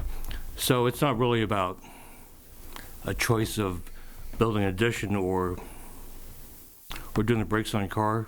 It's really about buying the biggest, shiniest door knocker you can find. Why do I say that? Because the school board in 2012 gave themselves a 400% salary increase. And between 2012 and 2013, between 2012 and 2015, they gave themselves another 130% salary increase. And what's being proposed now, going into 17, is another 25% increase. So if they were to give up part of that, they give it back, I think it would definitely erode the amount of money we're being asked to spend to fund their health care costs. So until they can establish that they're being fiscally responsible, I just really am for a flat tax rate. Can we just get some numbers on that? How much does the school board make, and how much are they? It's in the school board budget. Okay. Line 219.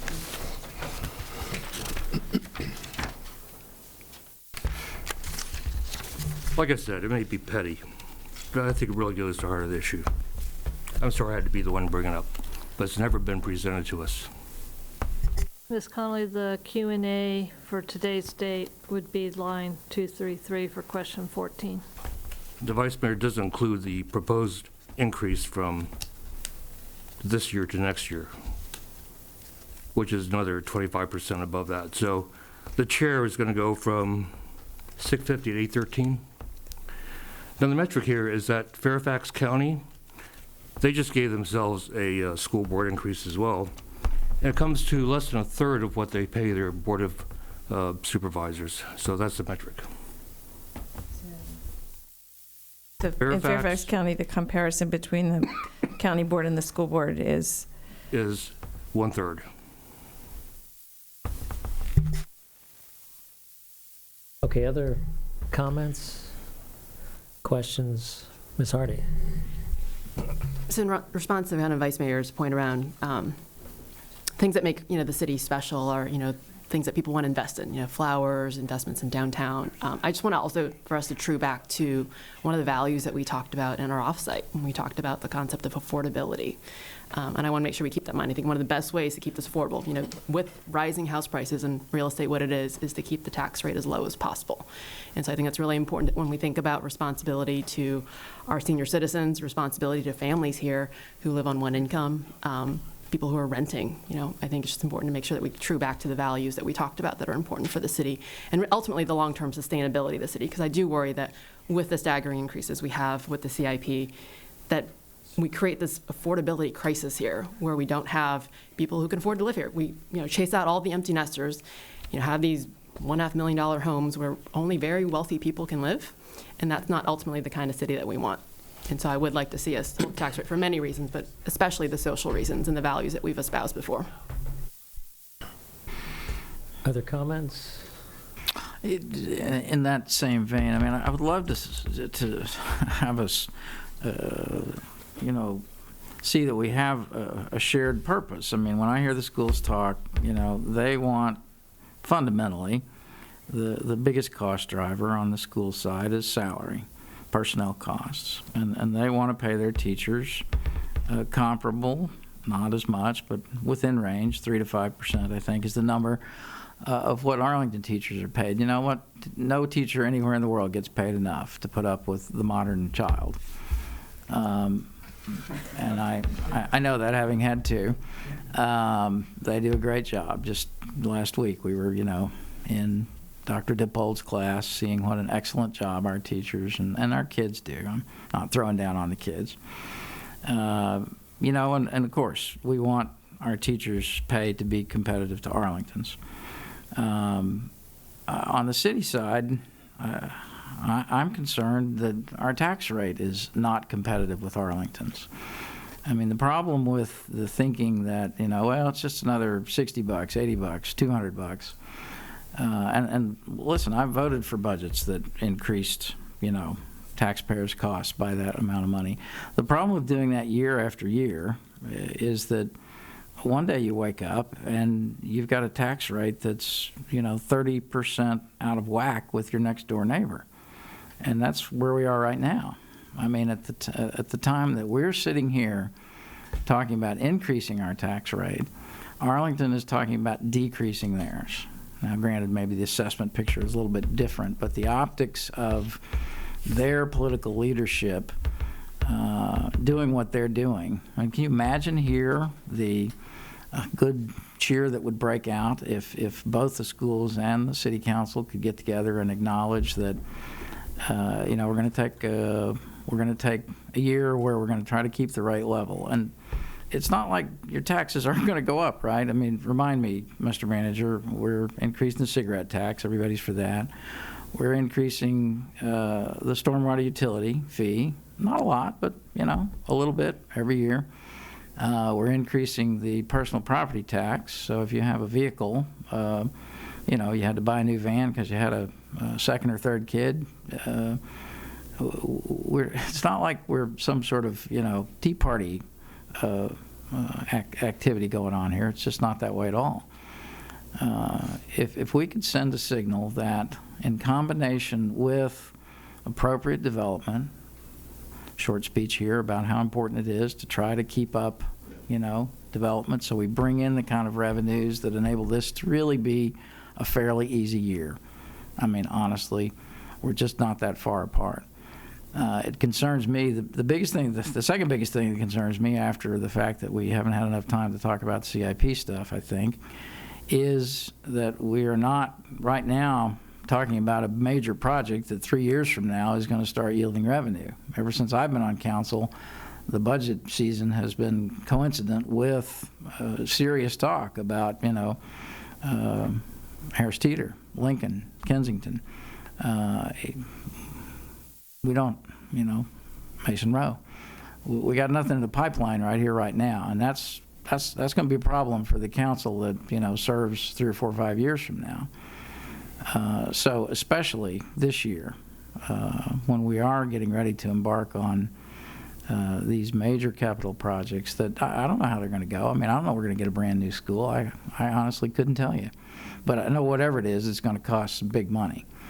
And I think we need to give the citizens confidence that we understand that there are pressures and strains, and we're trying the best we can to provide them with all the amenities that Vice Mayor listed, but at a budget that shows that the school board and the city council are working closely together to try to manage costs. And I hate to say it, but I just don't think right here, right now, we have the confidence of the community that the two bodies are working together as they should and as they can to manage those costs very carefully.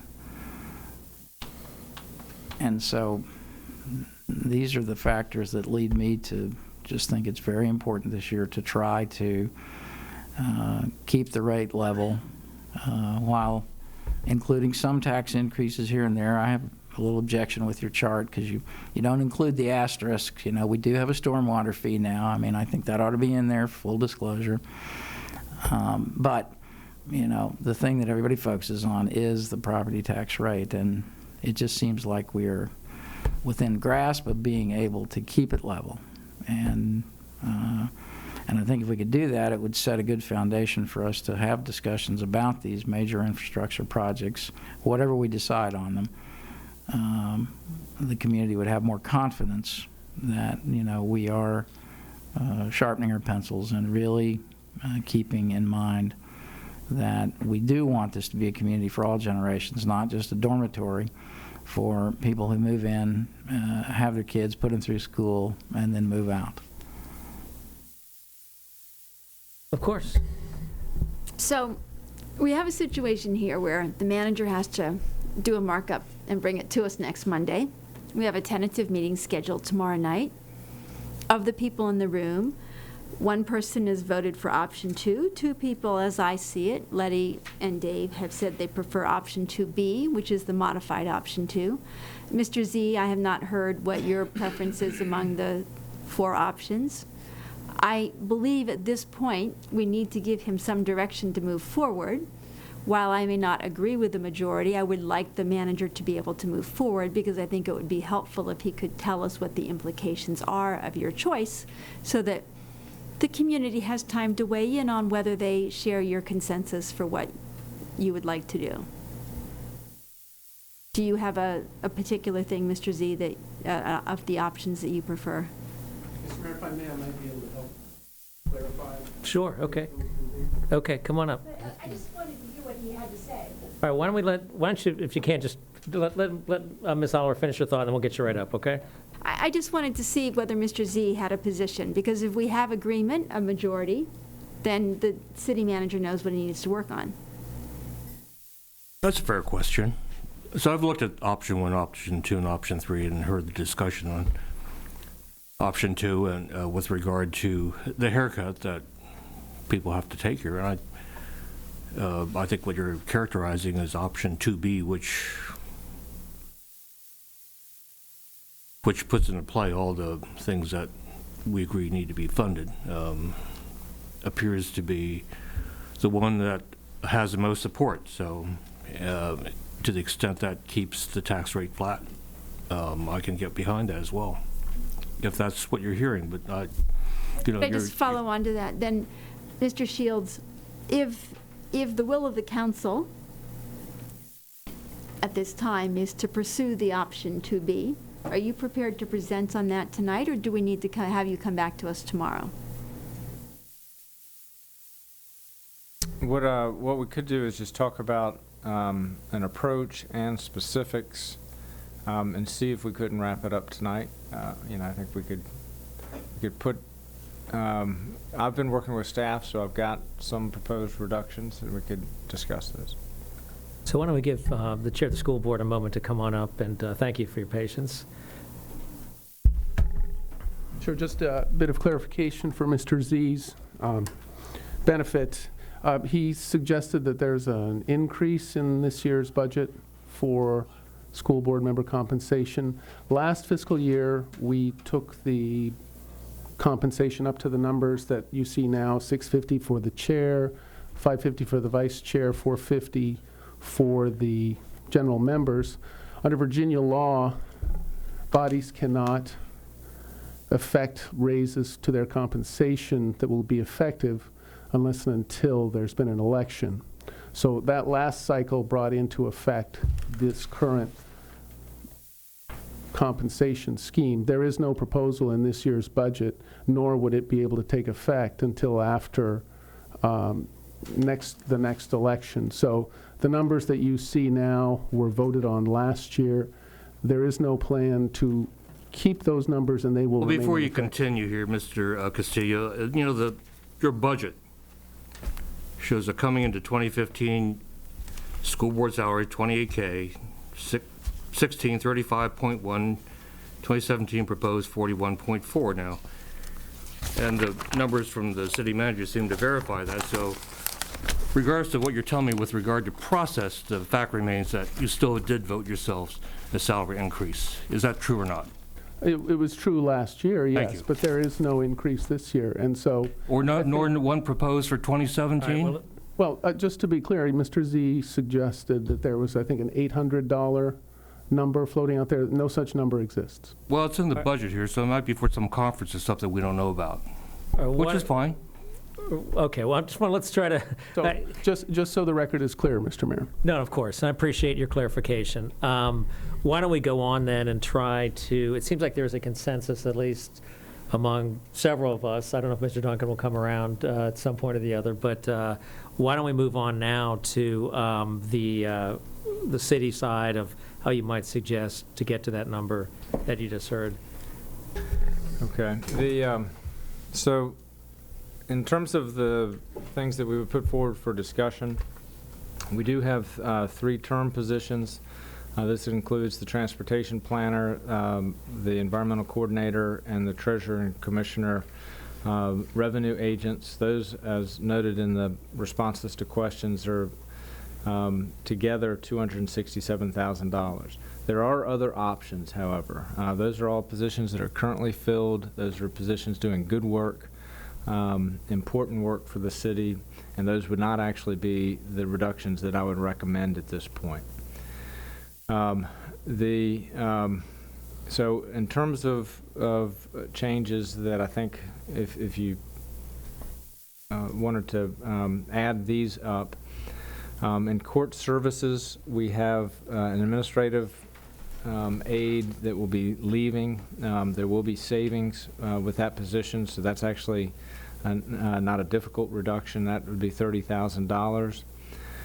A programmatic change to the way we operate the FCC TV station could result in $38,000 worth of savings. That would change a designation of one of the staff members, which is currently vacant, and hire a lower level position as opposed to a station manager position, and reduce hours of the station.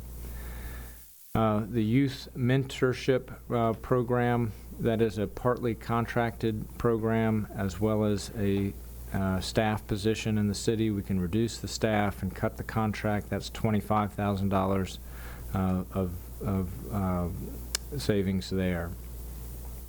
In Public Works, there's an administrative assistant position. It's a part-time position that's currently vacant. That position could be terminated. That's $30,000.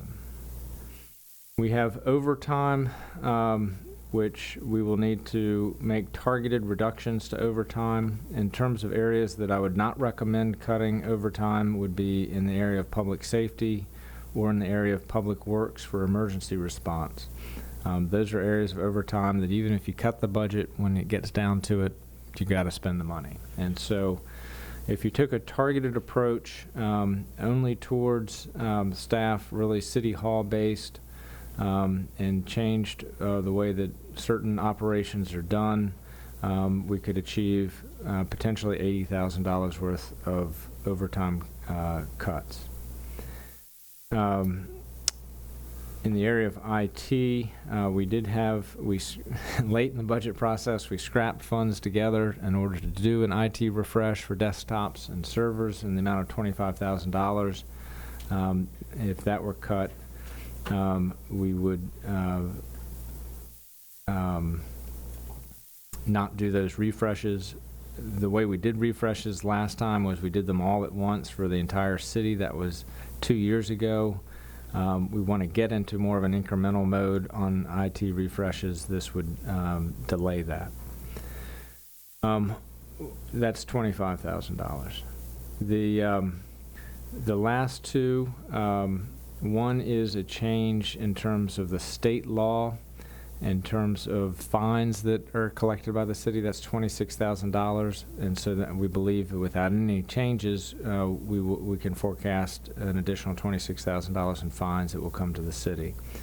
And then lastly, That's a revenue increase? that is a revenue increase. I thought under policy, we couldn't increase the revenue once we did the first version. You can't increase tax rates.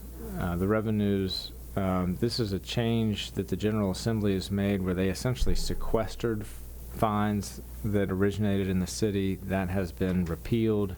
And so that's actually really a budget change in the nature of essentially a technical change.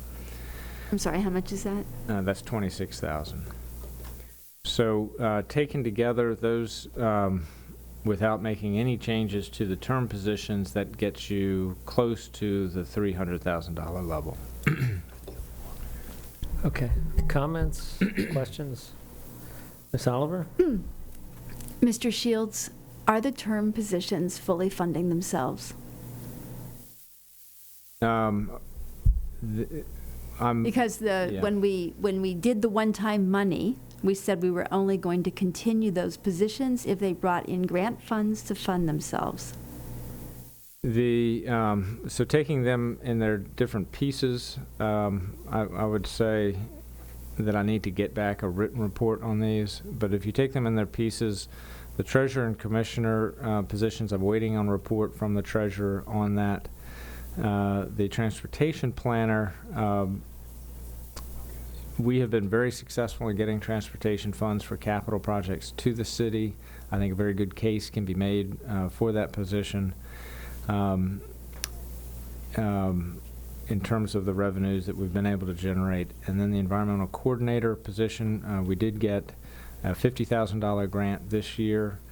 Now that would not go directly for salary, but it is a benefit to the city to be able to explore more energy efficient operations for the city. We're still pursuing additional grants. And we just heard end of last week that we've got the $10,000 grant from the Dominion Foundation that will help with the Howard E. Herman. Once again, not directly for salary offset, but as a direct outcome of the work of the position. So for those, I'd like to follow up, provide a little bit more of a detailed response, but that's a quick summary. Can I say something? Of course. I might have just lost my focus for a second there. Yeah. Did you address the environmental services position? Yes, that was Sorry. the position. So just a $10,000 grant just announced this week, and then a $50,000 grant announced about 2 months ago. And you might add, city manager, the district energy combined heat and power paradigm that, if implemented, stands to bring us $3.5 million of savings. And in the fuller report, we can also talk about the leveraging of resources provided for Operation Earthwatch and the Solar Rise campaign, so for that position as well. Other comments, questions? Ms. Hardy? I guess requests for the city managers, I guess the next iteration of the sum of all these. I'd also just like to understand the implications of it. So all of these cuts feel, other than the state law change, getting the forfeiture fines, which is good news, seem potentially painful for our staff or parts of the city. So I'd just like to understand the implications of this decision. So just more explanation would be great. Other comments or questions? Mr. Schuster, are there other nice-to-haves that could also be cut or should be cut? I mean, are there nice-to-haves that we've tossed in there that, would it make more sense to keep our court services person and cut something else that costs $30,000? It just, along Ms. Hardy's point, is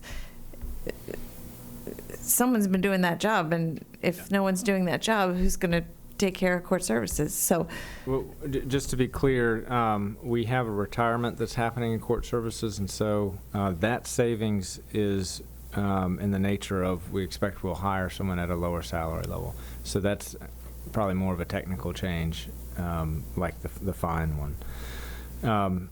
We did take the approach of trying to identify these reductions. We're trying to go through it in a way that would do a minimum harm to core services, not doing things that are deferral of maintenance, and we've also tried to keep the core elements of the council's work plan intact with these reductions. And so that's the work we've done so far. Ms. Hardy? One more question. Mr. Shields, did you consider adding the Wi-Fi project in there? I know in the Q&A you said that the cost was about $150,000 and we were planning on bonding it with 5-year debt. So I don't know what the debt service was going to be planned, but whether that has any, that feels like a nice to have, I guess, when, 2 of the 3 buildings proposed might be renovated. Well, with the way that we're treating the debt now, if that project is cut, there's no impact to the tax rate discussion. Now, in terms of on the merits of the project, we can certainly have that discussion because it is, it's a major item. That's $150,000. And so even though it has no direct impact on the tax rate today, it will in FY18. And I do have information on that I can do tonight or whenever it's the will of council to discuss that project further. Okay, let me ask this. To Ms. Oliver's point earlier, is there a desire to seek some additional cuts to fund traffic calming, for example, to try to, make that balance to tip it to traffic calming this year? If there is, then we can seek those money. It's just about balancing priorities, Ms. Hardy. I guess I would ask Mr. Shields what's next on that list. Ooh, sorry. So I know that the last thing we talked about was the $26,000 for state law. I assume that those are all things above the line. What are the next things below the line that we can essentially weigh whether we think those are worth cutting in favor of funding the NTC? If you look at the discussion that I've had on where our costs are right now, they are in positions at this point. And so there are positions that we're cutting, but all the positions that we're cutting sort of above that line are vacant positions. If you go below that line, then you need to start addressing positions that are filled currently. And so essentially the reduction in force process. The only other option that I think we could put on the table for discussion, there are other fee increases that could be part of the discussion. For instance, in public works or grading plan fees, those, we've looked at those. Those are a little bit lower than Arlington's and Fairfax counties right now. So there's calculation that if we increased our grading permit fees, that could generate about $35,000. The treasurer brought forward a concept of having penalties for late payments on personal property taxes and estimated that could generate approximately $30,000. But, I don't know if the council wants to go in those directions or focus on reductions. Let me ask a follow-up on that. I'm sorry, I interrupted you. No, that's it. So the penalties for late payment, are we not charging them now? No, we are. This would be like a super penalty. When you say super penalty, is it, this is for Phil's, this is for Phil's benefit. I just want to make sure it doesn't get too high. I'm kidding, by the way.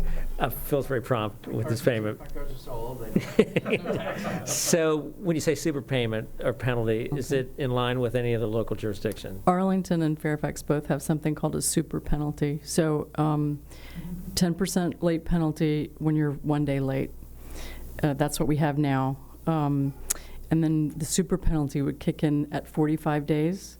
So if you haven't paid by 45 days late, they add an additional 15%. So it winds up being a 25% late payment. It's only on personal property. You're not allowed to do it on real estate, thank God. So let me ask you this. So you said Arlington and Fairfax counties both do that. So it's not like we'd be out of whack. We'd actually, if we did do this, we'd be in line with the neighbors on both sides of us. Right. Okay. And then the grading plans, you mentioned, who's higher? Fairfax County has got the grading plans that would have a higher fee than ours?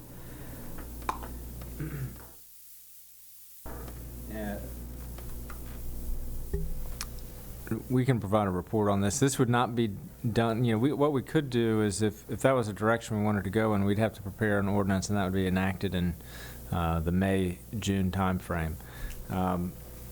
But essentially just a scan today of our permit fees. We have not updated those fees, I think, for a couple of years. We did do our building permit fees last year. And so this is a different set of fees, really on the engineering and on the public works side. And I need to call up the numbers, but what I was informed is that based on Arlington and Alexandria and Fairfax, I think we're on the low end of our peers. So, I mean, to me, that seems like something reasonable. We wouldn't be pricing ourselves out of the neighborhood, and so. I think that's what's called a no-brainer, Mayor, just like the super penalty on the personal property tax. I'm surprised we aren't doing that. Do we need an ordinance for that as well? So, Ms. Oliver, you had a comment? I was just going to say, I really hate to see a budget process where people start projecting higher revenues to meet their budget. That just feels like a slippery slope. I think these are things that we could take up down the line, but I would not want to use these things to balance the budget. Okay, Ms. Hardy? We're talking about these as options to fund NTC, right, not to plug the gap. Wouldn't be necessarily NTC, well, I guess it is NTC Neighborhood Traffic and Calming, yes, that's right. Okay. Uh-huh. So this would be something in addition to what we might approve, would be allow us to fund the traffic calming that apparently most of us want to do, most of all of us. Yeah, so I agree with Mr. Z. They seem like no-brainers, but I would actually request that we look at all our revenue sources and make sure that we are competitive with our neighbors in case we have other levers we can pull too. Other comments? Vice Mayor Connolly, then Mr. Duncan.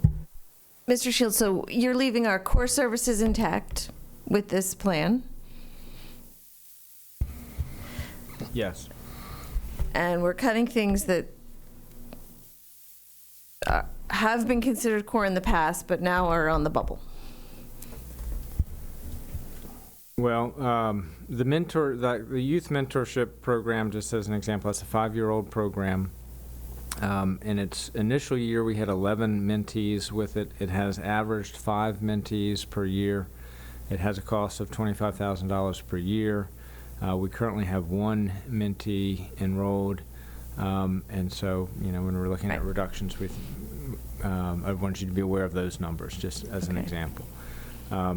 The other positions are not so much strategic as they are the fact that there's a vacancy, and so there's some room to maneuver without actually having a reduction in force. So they're not they're just strategic in that this is the low-hanging fruit that's there right now, but not really. Making adjustments given what we need to do here. Not mission-related. And but there is risk with all of them.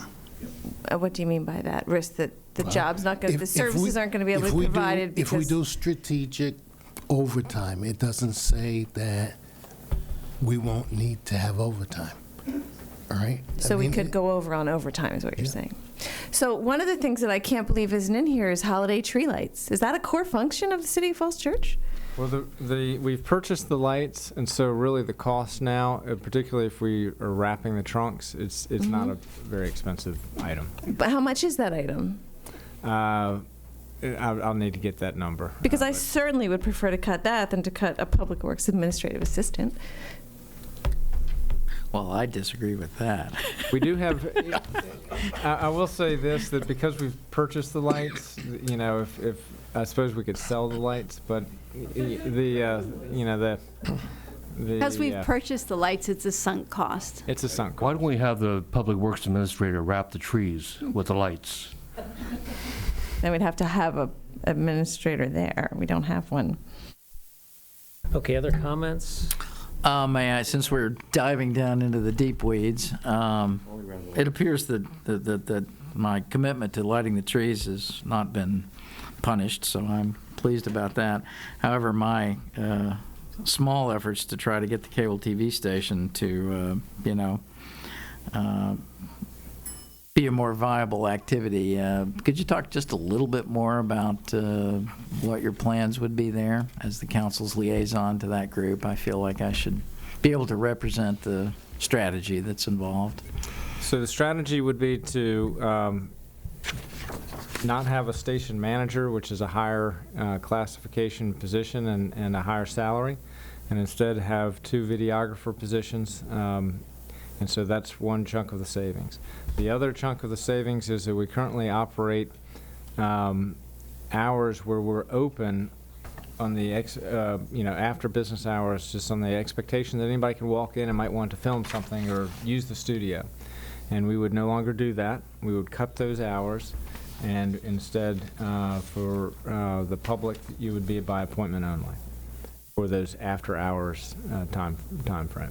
When you say after hours, do you mean after school hours? Yes. So if you were going to produce a show in the evening, you would need to make prior arrangements? You'd need to plan ahead. Yeah. To have someone at the studio who would be the videographer position to provide tech support. That's correct.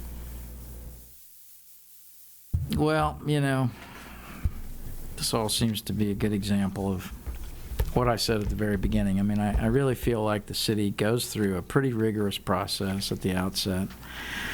And, you know, it just, to me, doesn't feel equitable that, you know, we're going down to this level.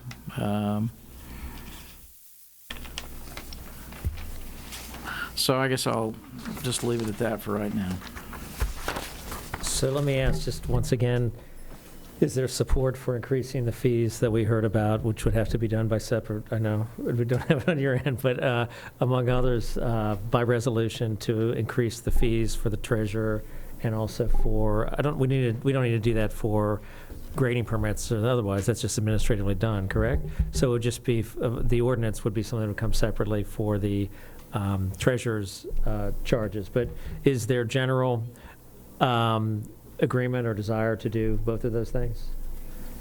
How Ms. much are Hardy? we expected to generate from the super penalty? I think about $30,000 if recollection serves. When you said 50, that seemed high to me. Yeah, well, I'm just looking at, you know, the historical, you know, numbers at 45 days, and coming up with, you know, between 40 and 60. That's the risk with revenue. I mean, you could have everybody decide that this is the year they're going to pay everything on time. Well, I'll tell you also, penalties impact behavior, so the higher the penalty is, the Particularly if it's called a super penalty. That's yeah. So, but nonetheless, even if we took a low estimate, that's pretty good. Yeah. But I would still suggest we take this up after the budget. It should not be part of the budget process. If we decide to defer something to fund it when we pass that resolution and bring the budget amendment, we can do that at the time, but we just need to be clear that we're deferring it until that's in place. Well, let's hear from others. Just what do other people think about that? That does make a lot of sense. We have a lot of stuff ahead of us, and just like review of the number of positions we need in public safety, which will wait for the summer. I think this is something that can wait for after the budget as well. Well, my only concern is that this revenue might show up. For example, if you increase the grading permit fees, it'll come up and it'll just turn up as a surplus at some point, right? Presuming all the estimates are accurate, we'll end up with a $30,000, I won't call it a windfall, but more money than we contemplated. And the question is, what happens to that? And so I guess I have an interest in making sure that it goes towards traffic calming, because I think that's sort of a priority of unmet needs in this budget. And so I don't know if others feel similarly, but it would be good to find a mechanism where the funds from these two items could be directed at traffic calming. But Ms. Hardy, do you have something? I was saying that I would be in favor of making sure our fees and penalties are in line with our neighboring jurisdictions, but I would be hesitant to using it towards funding that gap. And so I think I would want to make sure that it's towards the neighborhood traffic calming, so something separate from the current budget. So that's what I was just saying. So I don't know how we can do that as a mechanism, whether we either take a projection and assume it's going to be correct of maybe $30,000 or some number, $50,000 for those two combined numbers, and put it in the budget with the hope that it's accurate. It may not be. Well, you would put it in the budget with a line item for the traffic calming program, and you wouldn't touch the traffic calming appropriations unless you had the revenue to support it. Well, the only issue is trying to segregate the grading fees. Like, in other words, I don't think you probably do that as a matter of course. Increases in grading fees, it's going to be hard to keep track of that extra source It of all fund. goes into the general fund, and so. And you have to meet the mechanics of it- target first. You see, that's the problem with using revenues like that. I got it, but we do it every year. We're always projecting revenue, right? That's the Yeah, whole, next year we're going to project. The mechanics aren't difficult. The only thing that's a little awkward about it is that we would be building in an expenditure that has a revenue that's based on a later action. And so I think One way to do it would be, since these are capital expenditures that will most likely be later in the fiscal year, naturally, through the traffic calming program, that if for some reason the council were to say, you know what, these fees actually were a bad idea, or whatever, you don't adopt that ordinance, then we would have time to make sure we don't overspend our budget. So I think it could be handled. Tell us how it would be handled. Would the neighborhood traffic calming not have an allocation at this point? No, With new funds? I mean, I think we could put in an allocation. What it is right now for these two items is $65,000.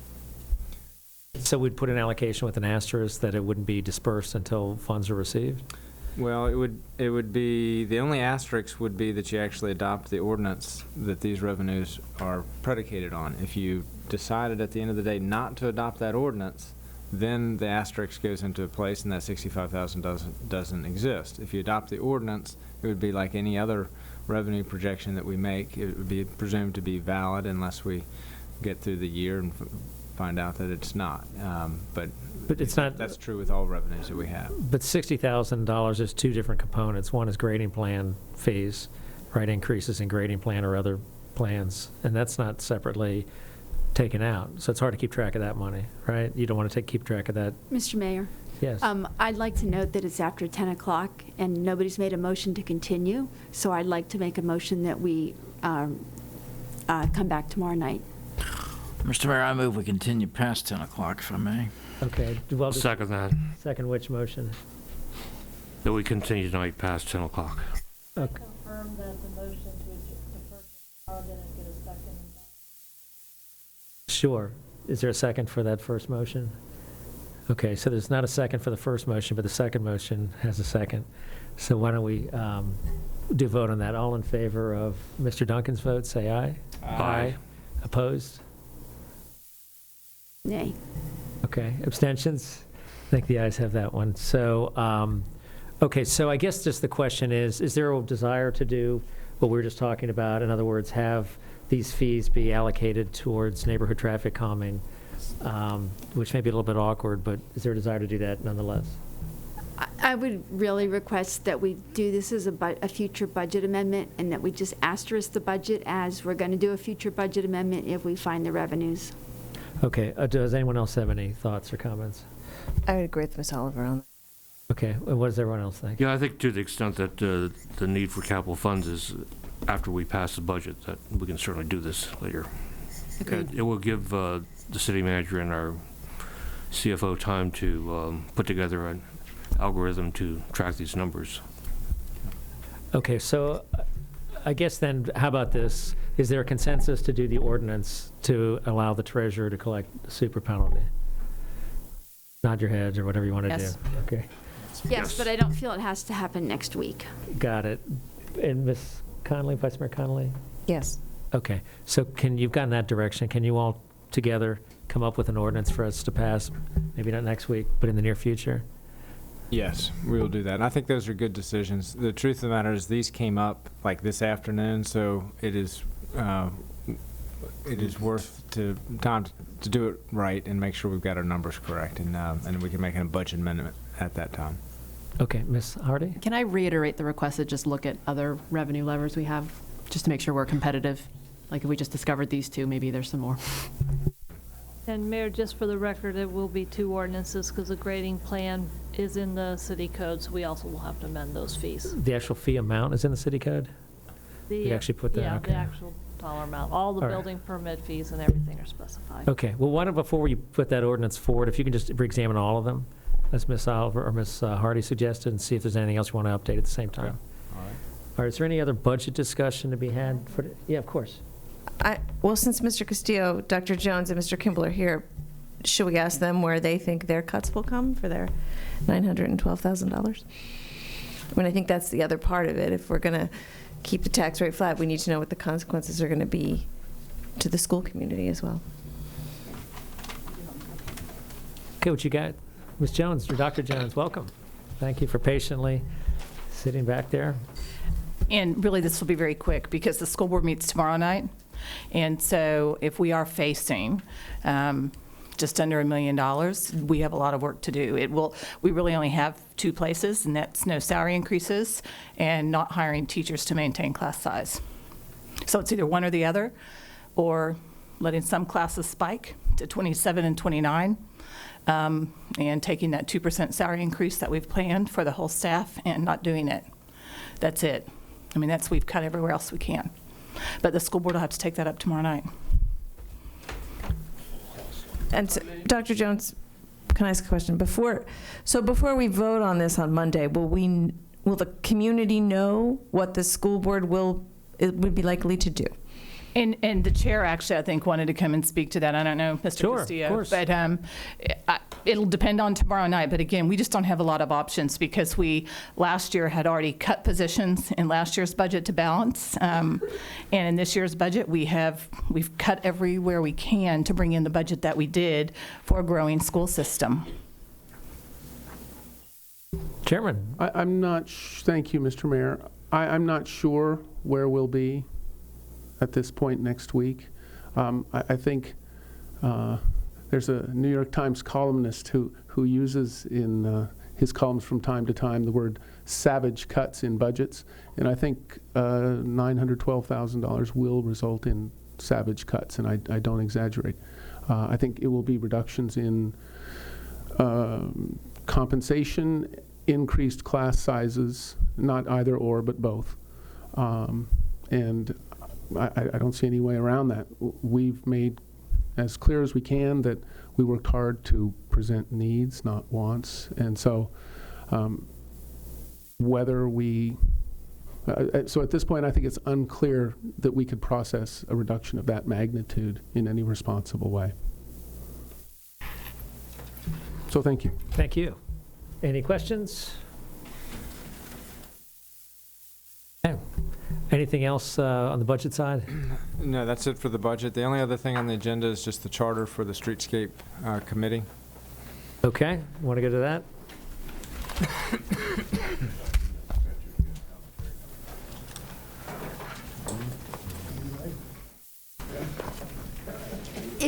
I just have a general process question about that. Is there some urgency to bring it before council next week? The only urgency is that this was the council's top priority item on your council work plan, and so we want to be responsive to that. And we do think that I should be a little bit more accurate. We're not asking you to take action on this on Monday night. What we'd like you to do is say, this looks pretty good. Now let's get it out to the various different bodies who would be a member of this task force so we can recruit the members for it, and then bring it back to you in May for you to adopt the charter and make the appointments. So this won't take up budget time it won't take up time on next Monday's meeting? No, the way we could handle this item is you've got this before you. If you have any comments on it or objections to it, send them to me by email, and if not, then we'll go ahead and get this circulated out to the CACT, to the Tree Commission, to the Planning Commission, et cetera, the other members. We do have VPAS and Chamber of Commerce membership on this as well, and we'll just maybe by next Monday's meeting, if you have any objections or improvements to it, then we'll wait until then before we go out to contact them to start to get the membership for this. Could I make one request? I would say rather than just circulating it to the people who are proposed to be on it, that you circulate it to all boards and commissions so that if a board or commission feels that they have been left off it unfairly, they have the opportunity to speak up before the appointments are made. Yeah, I tend to agree. I know we've had some private discussions about this, but I think this ought to be as open as we can. I understand the idea that maybe it gets too cumbersome and the like, and that maybe certain boards and commissions really don't have relevance to Streetscape. But I think the idea is to get a kind of educated community consensus about where to head on this. And I'd certainly welcome as much input as possible while keeping the group of manageable size. So. I think specifically about the Architectural Advisory Board. I mean, many of the people that serve on that have an urban planning background, and there's no place for them here, and that doesn't seem right. Other, Mr. Z, and then Vice Mayor Connolly? Well, this is right now set to to take 1 year to get done. It seems like a long time to talk about the color of trash cans. I mean, really. Can we do it in less time than that? I think it ought to be 4 months. I'm sorry I didn't pick that up, but I think we ought to make it like 4 months. There are 5 areas of interest that we've laid out here. And the idea was to have 3 meetings on each of those 5, and we thought that would take a year. But we understand the point. We'd like to see, maybe when the group gets together, go through your work plan and see if that can be compressed.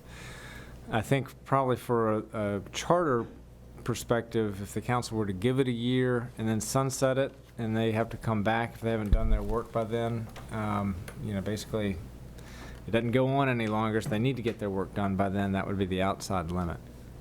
And secondly, can we have, we just love attending these meetings, but you've got a slot for 2 council members, so whose idea was that? Well, wrong question to ask. Maybe we don't need council members. So I think we ought to, if you don't mind me weighing in, make this shorter time as well. And I don't know if we can just have it sunset in 4 months or something, even though that's probably not long enough, but at least put some pressure on trying to get this thing wrapped up. And the problem is we keep building new, Mason Row will come in with their site plan, and then next thing you know, we've got another inconsistent plan. And so I think it's really just time to put this issue to bed as quick as we can. And if this is an ad hoc committee, they don't have to meet just monthly. Other comments on this item? One thing that we will ask for is the council to help us in recruiting it. I think we envision activist members who are going to really want to work, and so that was part of the rationale for keeping it fairly small as well. But Well, if you tell them they have to meet like 3 times a month, that'll only get your activists. Anything to do. Can I ask a question? So maybe it's a good thing at this point that, as Mr. Duncan said, we don't have any projects in the pipeline, because what are we going to do about projects that are coming in the time that this is happening? Will they be on hold? Will they have to? The South Washington Street project. Well, that's going to be done before this. Wouldn't count on We it. have a few that are, okay, so we have things in the pipeline. So are they going to be redone if they're not completed to match this? Will it be retroactive grandfather in? well, we've been muddling through for a while now, and so I think we'll continue to muddle through.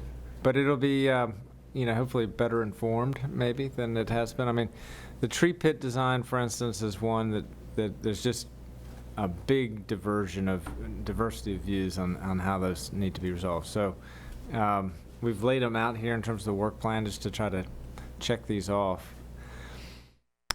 Mason Row, you're correct. Their site plan will be ideally June, July is when we'll be making the decisions on it. It'd be great to get some direction there, because that's a really key development in a new part of town. And part of the sell on that project was great streetscape and outdoor. And I tell you, I really need to deliver. So I think it's critical we accelerate the timetable for this so that we can offer input prior to them submitting their site plan. Yeah. That's gonna be tough. It's going to be tough, but I think it's better than having some muddled, streetscape. That was one of the main things, and I think a lot of people really supported this project because it's going to create some great public space for people in the neighborhood. So I think we needed to do that. Okay. And I think that we do have the citizens interested in helping out, and some of the ones I've talked to really are just, what's the expression, chomping at the bit, eager to get started. And I think you keep the momentum up when you have meetings in a compressed period of time. Just don't forget it. And it is a top priority. So if you have to have a council member on it, I think we can find you some candidates as well. Of course, sure. And how much is it going to cost for us to run this committee? What are the staff costs to do this? Well, these staff, the staff that would support this are staff that use comp time as opposed to overtime, typically. So the cost is, and it's a great question. I think every night meeting we have, that question ought to be asked. So the way that works, though, is that if you're here for 4 hours for that night meeting, you take those 4 hours off sometime else the rest of the week, and that's the way comp time works. And so that means traffic calming project might not move as fast as it ought to. That type of thing. But not having tomorrow's meeting, are we also saving It's a some money? windfall. Yes, so, okay, so there are other comments on this charter? Does anybody have any additional comments? Okay, I guess the general agreement about that then? All right, and was there one more item on the agenda, or was that? Is somebody going to make it public that we're not meeting tomorrow? I think particularly about Mr. Snyder, who was out of town tonight, but was actually going to be here tomorrow. We will get that out to the cast of thousands, to the clerk's list, and I'll send the Mr. Snyder an email right now. Okay, any other comments for tonight? Could I just ask one question that was Sure. raised to me by a citizen that I checked out today, and I have to say, so you're on South Washington Street, and you're coming into town, and you pass Victory Comics, and you see the new light standards, the new traffic light poles that have been put up. How do we feel about the visibility of the light that would govern the traffic going north on South Washington, which is vaguely blocked by the standard that governs the light for the South Washington Street? We don't feel good about it. Yeah. And Okay, Ms. good. Mester will speak. The Stephanie Rogers, the transportation engineer who's the lead on that, is working with the developer to revise it. The design was done that way to minimize the impact on the arch, so you have the Yeah. consolidated, and they clearly are not working on the angle. So the actual signal lights are going to be lowered, and then we'll add additional warning signals, similar to what you have at South Washington and Annandale, where on a pole prior to the cross arms, you'll see the traffic signals lower and closer, so you can actually see what stage of traffic signal the lighting's in. Okay. It'll have to be two-phase because those additional lights are going to be put on the pedestrian signal, so we don't add yet another pole on those Right. important historical corners. Mm-hmm. But yes, we're clearly aware, and they're not good visible, and they'll be corrected. Okay. And thank you very much. And the same person actually raised the question of whether, and this maybe is a GovOps question, but whether the Historical Commission and the Historical Architecture Review Board, both of which I think are down to maybe 3 members each, might reconsider, which they thought about, I think, some time ago, whether they might co-locate and, you know, one staffer would be able to do both. Anyway, I just thought I'd throw that idea out. I don't know if staff's thinking about it, but as you're talking about making a lot of changes, little tweaks in City Hall. So this is the HARB. HARB and the Historical Commission, yeah. I think both Oh, are. HARB and the Historical Commission would Yes, combine. right. Both are. Not HARB and ARB. No. Okay, HARB and gotcha. the Historical Commission, sorry. Both, I think, are down below their 5, and, They do meet the same night. yeah, so Follow on. maybe that staffer would, I don't know, I don't, not micromanaging it, but since a member brought it up, I thought I would raise the question. If you have any thoughts on that, we'd be interested to hear about what might be saved if we streamlined.